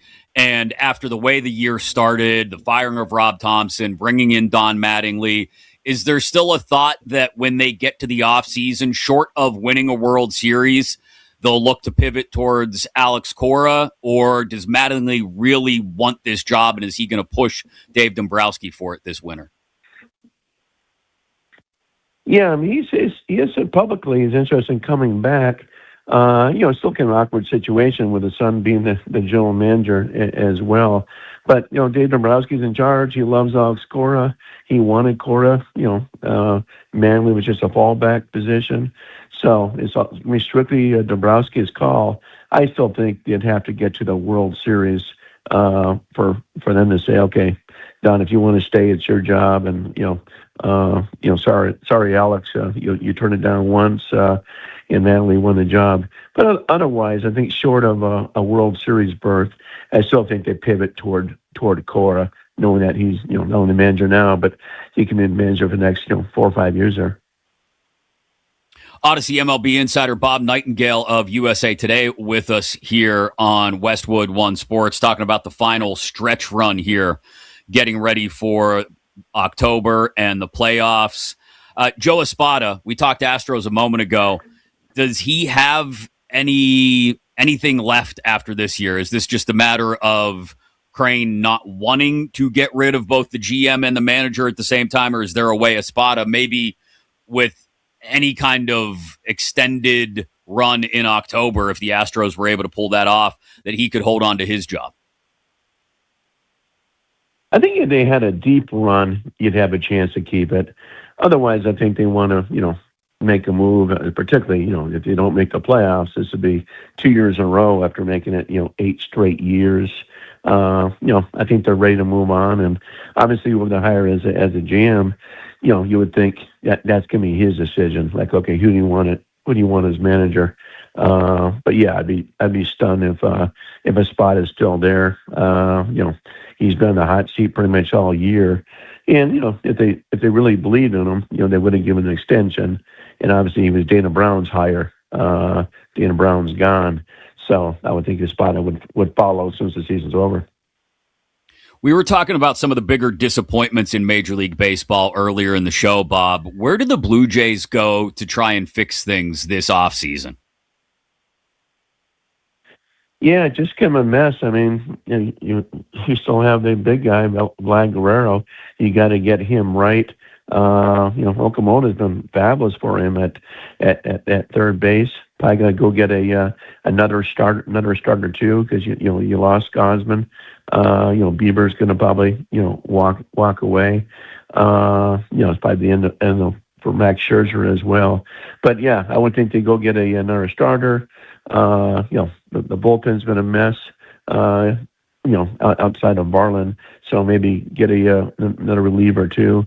But yeah, very disappointing season. I mean, they've having great attendance this year, building off last year, and I think they thought they'd be back. And they're certainly one of the top 5 disappointments in baseball. The Blue Jay fans thought, okay, we came so close last year, we'll be back, and not to make it at all would be a huge disappointment. What about the other ALCS competitor from last year, the Mariners? I mean, I know they're only 4 out of the final wild card, but I think they're 6 games under 500 now. Cal Raleigh's got fewer hits this year than he had homers last year. Could Dan Wilson be on the hot seat? Who pays the price ultimately, and where do they go this offseason? Well, I would think Dan Wilson would definitely be gone if they don't make the playoffs. They're one of the biggest disappointments easily. To be whatever they are, 6-7 games below 500 with that kind of talent they have, that kind of pitching, huge disappointment. You thought, hey, they were only 1 game away from the World Series last year. No reason why they can't get back, and you keep waiting for it. They've shown some spurts here. Obviously, Cal Raleigh is starting to wake up a little bit. But no, I think it's a huge stretch run for Dan Wilson's future. Paul Skeens had 6 scoreless innings in his start against the Padres Tuesday night, Bob, but the ERA still sits in the upper 3s, which for him is a massive anomaly after the start to his career. And I saw Harold Reynolds talking on MLB Network about some of the tweaks in his delivery from this year to last year. What do you get a sense from around Major League Baseball that people think, is this just about Skeens getting started earlier this year because he was in the WBC? Is it about the innings he's thrown? Is it about that tweak in his delivery? Is this just one bad year and a blip on the radar for Skeens, or is this a concern that this could be indicative of something bigger? I think they consider it just a blip on the radar. I mean, obviously, spoil everybody with the way he started, remind people, Doc Gooden and things like that, the way his career opened up. But yeah, velocity's been down, and I know he's not making excuses, but this was the problem with the WBC. So many guys that participated, it has an effect. I mean, it hasn't affected Eduardo Rodriguez for Arizona Diamondbacks, but for so many guys, it just took a toll. Just not ready for it, and so like I said, I don't think he'll make an excuse, but certainly, there's been a whole history of guys that struggle that participate in WBC because you're just not ready to start throwing like that. And he was dominant in WBC. It hasn't been the same since. So I think you'll see a much better and typical Paul Skeens next year.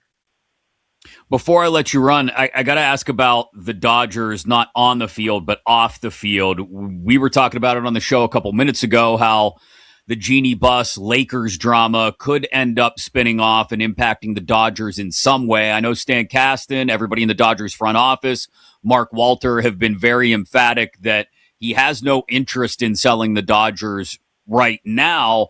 But if he's not able, for whatever reason, to close the sale of the Lakers to Bob Iger and Jordan Kushner, is there any rattling around out there that maybe Walter would have to consider putting the Dodgers up for sale? And what would that look like in what's already going to be a tumultuous winter? Yeah, I mean, I would still think he's able to sell the Lakers, and not to that group somebody, people are going to be lining up at the door to buy the Lakers. I don't think he's going to have to sell the Dodgers. And he's been very emphatic that he's not. Stan Kasten keeps saying the same thing. And Dodgers are a moneymaker. I mean, it's not like you're just trying to get rid of property. They're making a mint here. The franchise is probably worth a minimum of $10 or $11 billion. Ohtani just pays for himself. The revenue they produce. So you're not going to walk away from that. Just because you can, if you want, you tell people, hey, hold off here. I got a lot more money coming in because they're such a moneymaker. So I think I think they're going to rely on see what happens with the CBA with the luxury tax, and then they can say, tell everybody, hey, we're curbing our expenditures because we have to, because there's a salary cap in place now. I also think it, helps out the other owners saying, this is why we need one. When people say everybody can do what the Dodgers do, no, you can't. And I think this shows why. So I think he retains the Dodgers, but I think they, slow down here on expenditures. Just it get out of control. I mean, we are paying $60 million a year to a Kyle Tucker, then there's something wrong. Bob, appreciate your insight as always, both on the field and off the field. Enjoy the last month of the season. It's going to be an interesting one, man. We appreciate the time. Sure, my pleasure. Take care, Chris. Yep, you too. Odyssey MLB insider Bob Nightingale, brought to you by Grainger. With professional grade products for every industry, Grainger has you covered. Call, click Grainger.com, or just stop by. Yeah, I understand what Bob's saying there. Like, the Dodgers are a perpetual moneymaker, and especially if this winter points things in the direction of a cap and floor and knowing exactly what your salary expenditures are going to be each year and maybe making even more money. That's why Mark Walter doesn't want to sell the Dodgers. I just legitimately wonder about the possibility of the Lakers sale somehow getting screwed up and falling through. And at that point, is he forced to consider selling the Dodgers? Really interesting. That's the off the field stuff. The races on the field are going to continue to get interesting, more and more interesting as we approach October. We're approaching September. That comes first. September before October, last I checked, which means regular season football is right around the corner. Niners have their final preseason game coming up tonight in Vegas, and it has been an interesting couple of days, to say the least, for the San Francisco 49ers. To really cap off what's been a crazy year and wild offseason, we'll talk to Daryl the Guru Johnson from 95.7 The Game in San Francisco about all of it, including Jed York. That's next right here on Westwood One Sports.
Welcome back to You Better You Bet, presented by BetMGM on Westwood One Sports. I got to be properly prepared to talk to Daryl here in a second. I have my list. Hear that? That's the list. The list of all the things that have happened to the Niners in like the last 7.5 months. It's long. I could barely fit it on the page when I wrote it out yesterday. Everything from electrical substation injury rumors to trailer park prostitution stings. We'll talk about it with Daryl the Guru Johnson of 95.7 The Game in the Bay Area in just a second here on Westwood One Sports. Chris Mack in for Nick Kostos today here on You Better You Bet. This segment sponsored by Progressive Commercial Insurance, protecting small businesses with affordable coverage options. Get a quote today at progressivecommercial.com. You can hear him every day out in the Bay Area on 95.7 The Game. The great Daryl, the Guru Johnson, joins me now on Westwood One Sports. We've got, you just heard me maybe rattle the paper against the microphone here, Daryl. There's a lot that's happened to this organization over the last 7.5 months, man. It's been, we go all the way back to the Kittle injury in January and just roll through the Brandon Ayuk's, Kyle Shanahan's, Ricky Pearsall's on the list. But let's start with the most recent nonsense. Jed York getting busted in a trailer park prostitution sting in East Palestine, Ohio. How are Niners handling yet another shot to the psyche as you're just trying to get through the preseason with the final game tonight? Man, good to talk to you. I appreciate the invite. And I'll tell you like this. They actually have experience, right? Different subject matters, but the Kyle Shanahan car crash, people wanted more, and they were shaking trees because they thought maybe some other, stuff was going on and nothing came out. So I think that prepped the team, the players, and everybody within to kind of have Kyle's back. And they're kind of doing this with Jed York. And again, I drive an older Cadillac, man, so I got my own problems. Everybody needs love. But this story is weird to the point to where I actually feel bad for Jed York after I saw the actual, police footage of the body cam.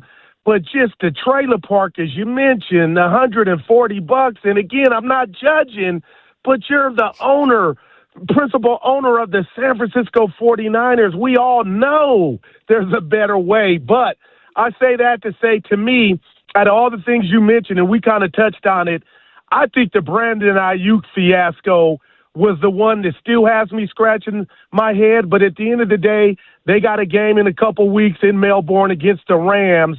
And the fact that Jed York doesn't put on pads, doesn't have a helmet or play a position, he's been out of sight. We're giving him credit for that.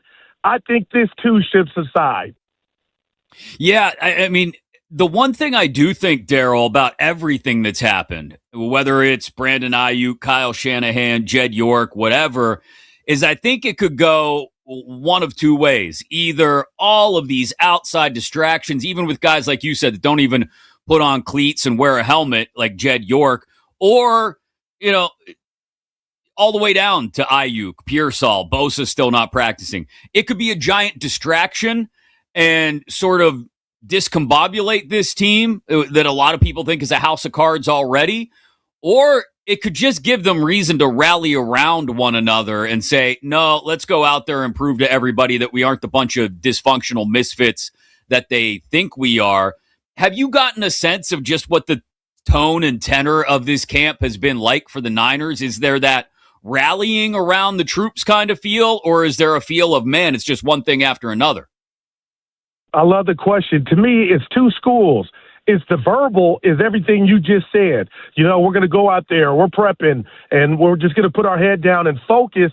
But everywhere you look in regard to the injuries to the kind of stewards of the team, they keep telling us, yeah, Bosa's not out here, nothing to worry about. McCaffrey's not holding in, he's got calf tightness. You know what? That report was erroneous. Nothing to see here with McCaffrey. He's ready to go. And I believe it, but I'm still scratching my head. And then you got the situation with Mike Evans. His Carfax report has been immaculate up until last year in regard to being available. And all of a sudden now he's dealing with something. He's not at practice. But the verbal game coming out of the Niners camp is there's nothing to see here. We're all good. And like you said, the proof will be in the pudding. And we'll find out, if these distractions are going to be a detriment to this team this year. But I will say this.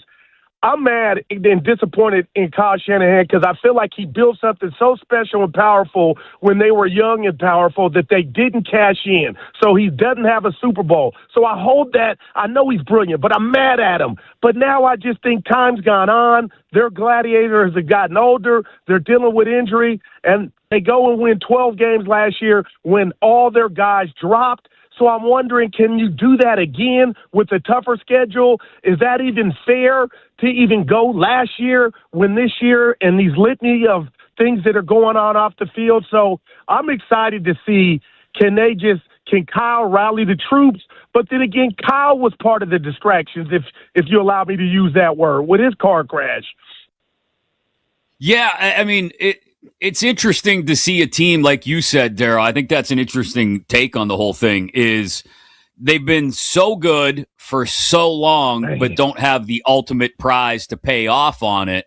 And you're looking to squeeze whatever last few drops out of guys like George Kittle and Nick Bosa and Mike Evans and Fred Warner that you can. That the hope is that you'd be able to get that one ring for that group of guys, but then you've got the two best teams in football sitting in the same division.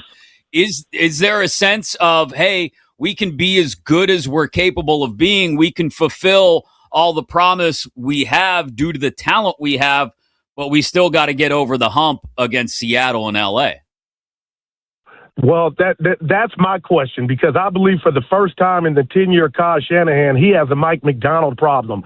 That last game of the season at home with the number one seed in the NFC on the line, you don't get in the end zone, and then the Seahawks follow that up with they demolished the Niners, and I've never seen a Kyle Shanahan offense get destroyed like that. Now, you could say facts are Kittle wasn't out there. We were banged up, but the bottom line is, okay, you're telling me that much more you've added? We'll see. And Deshaun Stribling looks like he can, be somebody, but that's a lot of pressure on a rookie. But when you just said the two best teams in the league are now in the Niners division and both head coaches got Super Bowl victories and going through Kyle's team to get them, I just feel like the window was closed for the Niners. And that doesn't make anybody a bad person, but I would be shocked if Raheem Morris, who doesn't know today, I believe, if 97 Bosa is going to be on the field, and when he's on the field, will he be the disruptor that he was when he was DPOY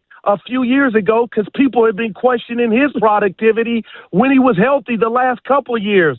So I just don't see it. I'm hoping. I've learned not to doubt Kyle, but I think they got a Rams and Seahawks problem, and they play those two teams 4 times, man. And all the Rams go do is add McDuffie and his friends in the secondary, and oh, by the way, Myles Garrett. Wow. Yeah, and they get to open, like you said, in Melbourne against the Rams. Woo! Even if they're healthy. Even if Kittle is back, even if McCaffrey is back, that's a steep hill to climb. But this team has been under 500 in the last 3 years when they didn't have either one of those two, Kittle or McCaffrey. Is there a chance that we're once again going through one of those years where the Niners have to constantly manage the health of those two? You mentioned McCaffrey's calf tightness and, of course, Kittle coming back off the Achilles. I'll tell you what, and Kyle's been, under duress for this, but when it's all said and done, just like my example is last year, McCaffrey was hurt the year before, comes back and leads the league in touches, over 400 touches, was the Niners' leading receiver. That's so wrong on so many levels, but we're like, hey, Coach, Kyle, you want to load manage this guy? But he does not care. If McCaffrey's healthy, he has shown he is going to ride till the wheels fall off. And this year, everybody's wondering, hey, how's McCaffrey's body going to hold up after those amount of touches? And if you look at McCaffrey's Carfax report, as I like to dub it, every time he has a high volume or high usage rate, the year after, there's some breakdowns. So they can ill afford to have that happen. But I'm watching that keenly, and George Kittle, it's a miraculous story to even be talked about, and maybe he's out there in Melbourne week 1, but health is everything for this team, and I just can't wait to see how Kyle utilizes this and who they have at their disposal starting week 1. Daryl the Guru Johnson. Catch Steiny and Guru every day on 95.7 The Game out in San Francisco. Also inside your Odyssey app.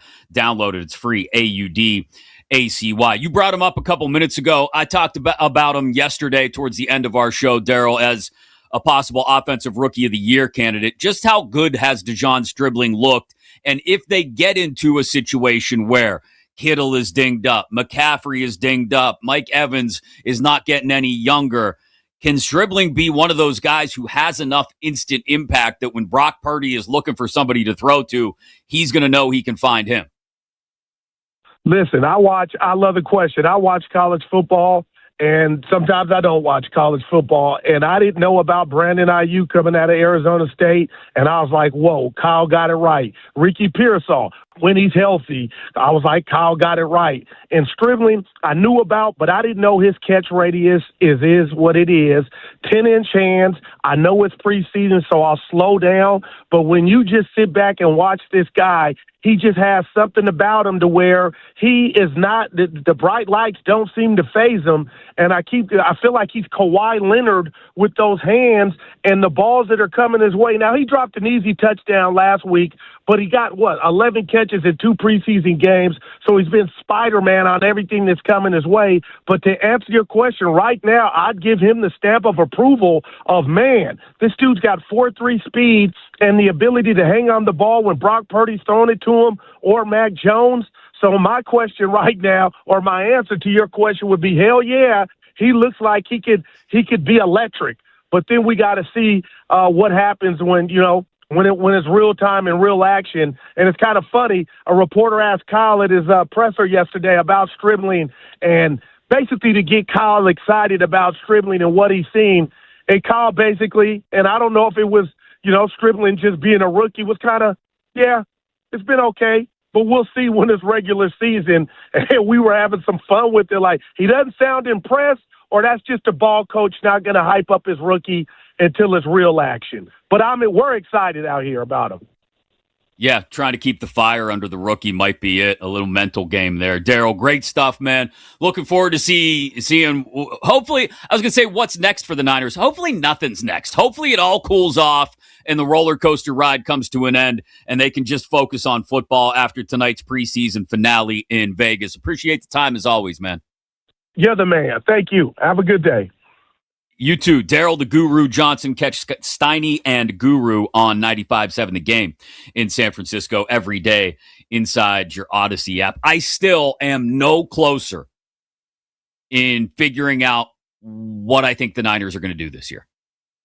You could tell me the Niners are going to win 12 games again and probably be a wild card, maybe contend for the division title again and put things together and do something in the playoffs. You could tell me the Niners and all these issues, McCaffrey, Bosa, Kittle, all the health issues, the aging defense, all the off-field distractions with Ayuk and Shanahan's car wreck and Jed York's arrest and all this. You can tell me all of it just knocks the house of cards over and they go 7-10. And I would believe you either way. And anything in between, I feel like, is up for grabs. Most important thing, they've got to somehow stay healthy with that aging roster and with fragile guys like McCaffrey and Bosa.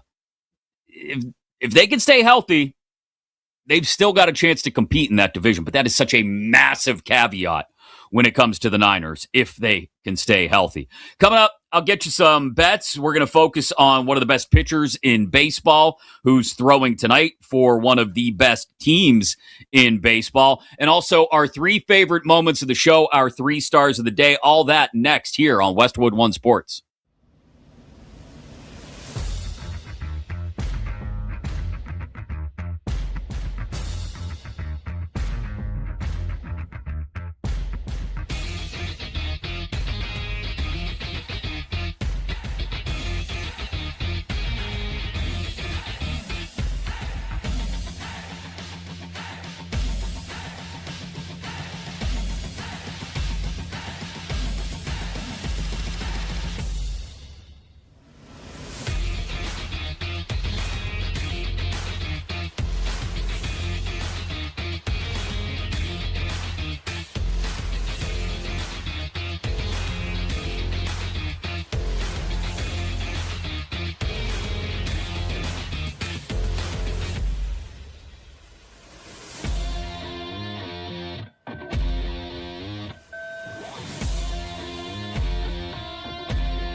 Welcome back to You Better You Bet, presented by BetMGM on Westwood One Sports.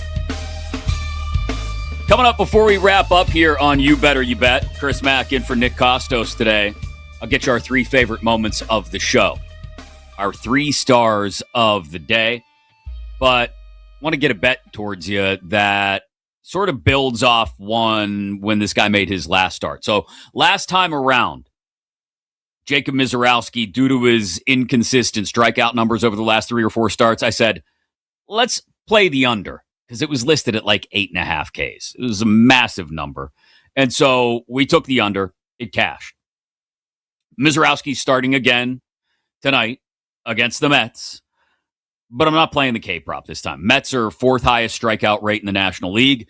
So instead, I'm going to just focus on the Brewers as a whole.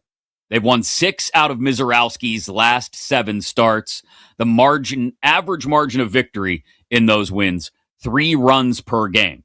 So we're just taking Milwaukee on the run line and counting on the Mets being the Mets and, well, the Brewers being the team with the best record in baseball. The Brewers. It's minus 120 at BetMGM. Worth it for me, knowing that Mizorowski's on the mound against the free-swinging Mets. Today, BetMGM players, you'll receive an Any Sport Parlay Boost token inside your BetMGM app. To use that Parlay Boost token, just add a parlay wager to your bet slip and activate the token.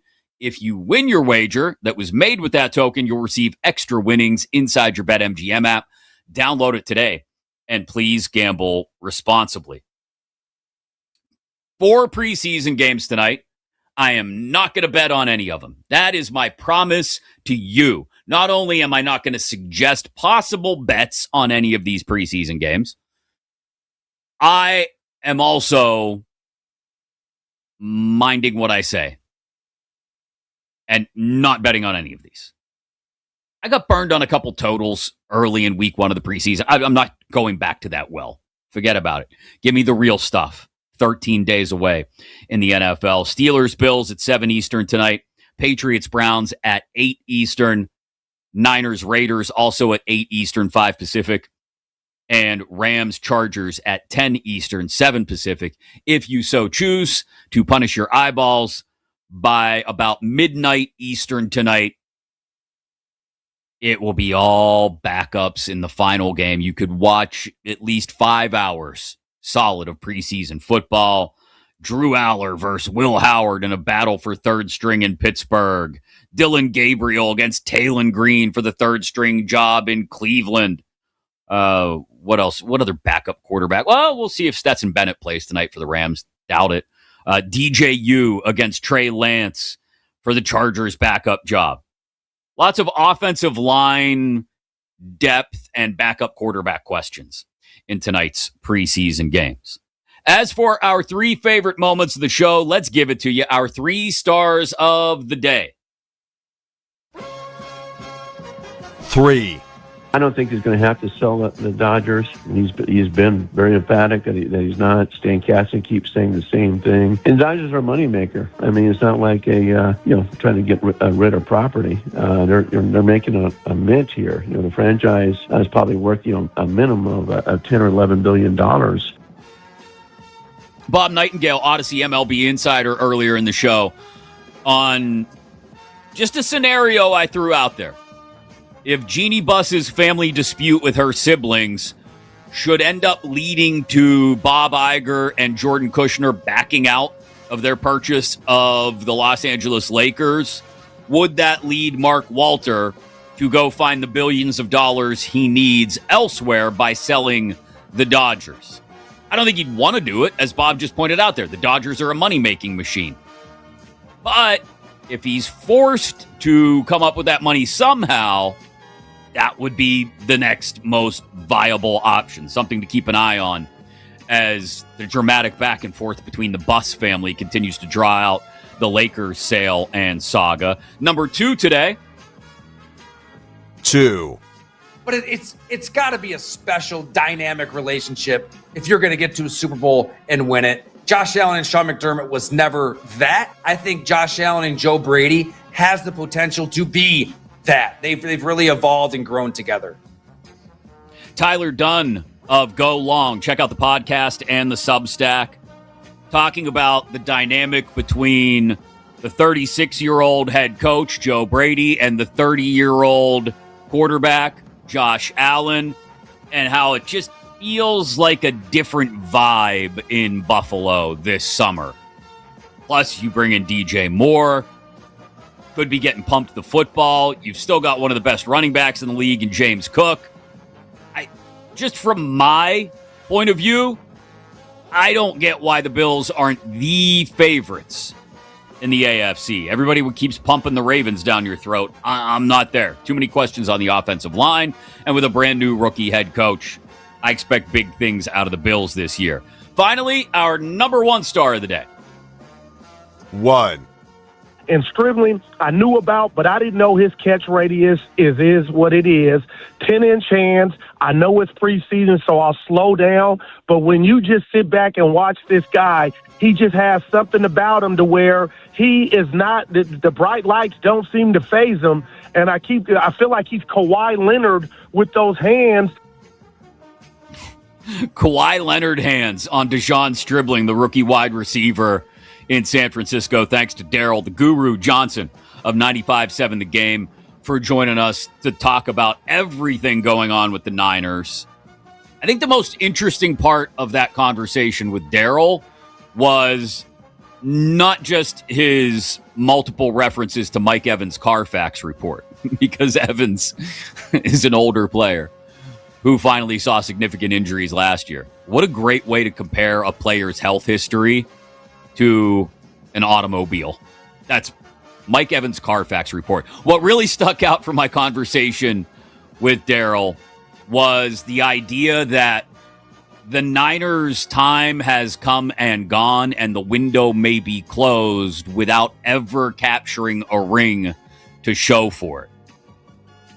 Can they squeeze whatever remaining juice is left in George Kittle, Christian McCaffrey, Nick Bosa, etc., Fred Warner, and make one more good run if everybody stays healthy?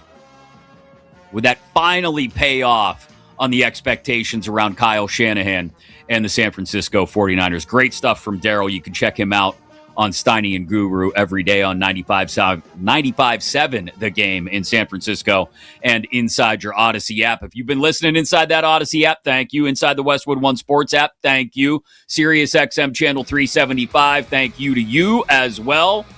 And to all of our affiliates live coast to coast on Westwood One Sports, thanks for spending time with us. Enjoy some preseason football tonight.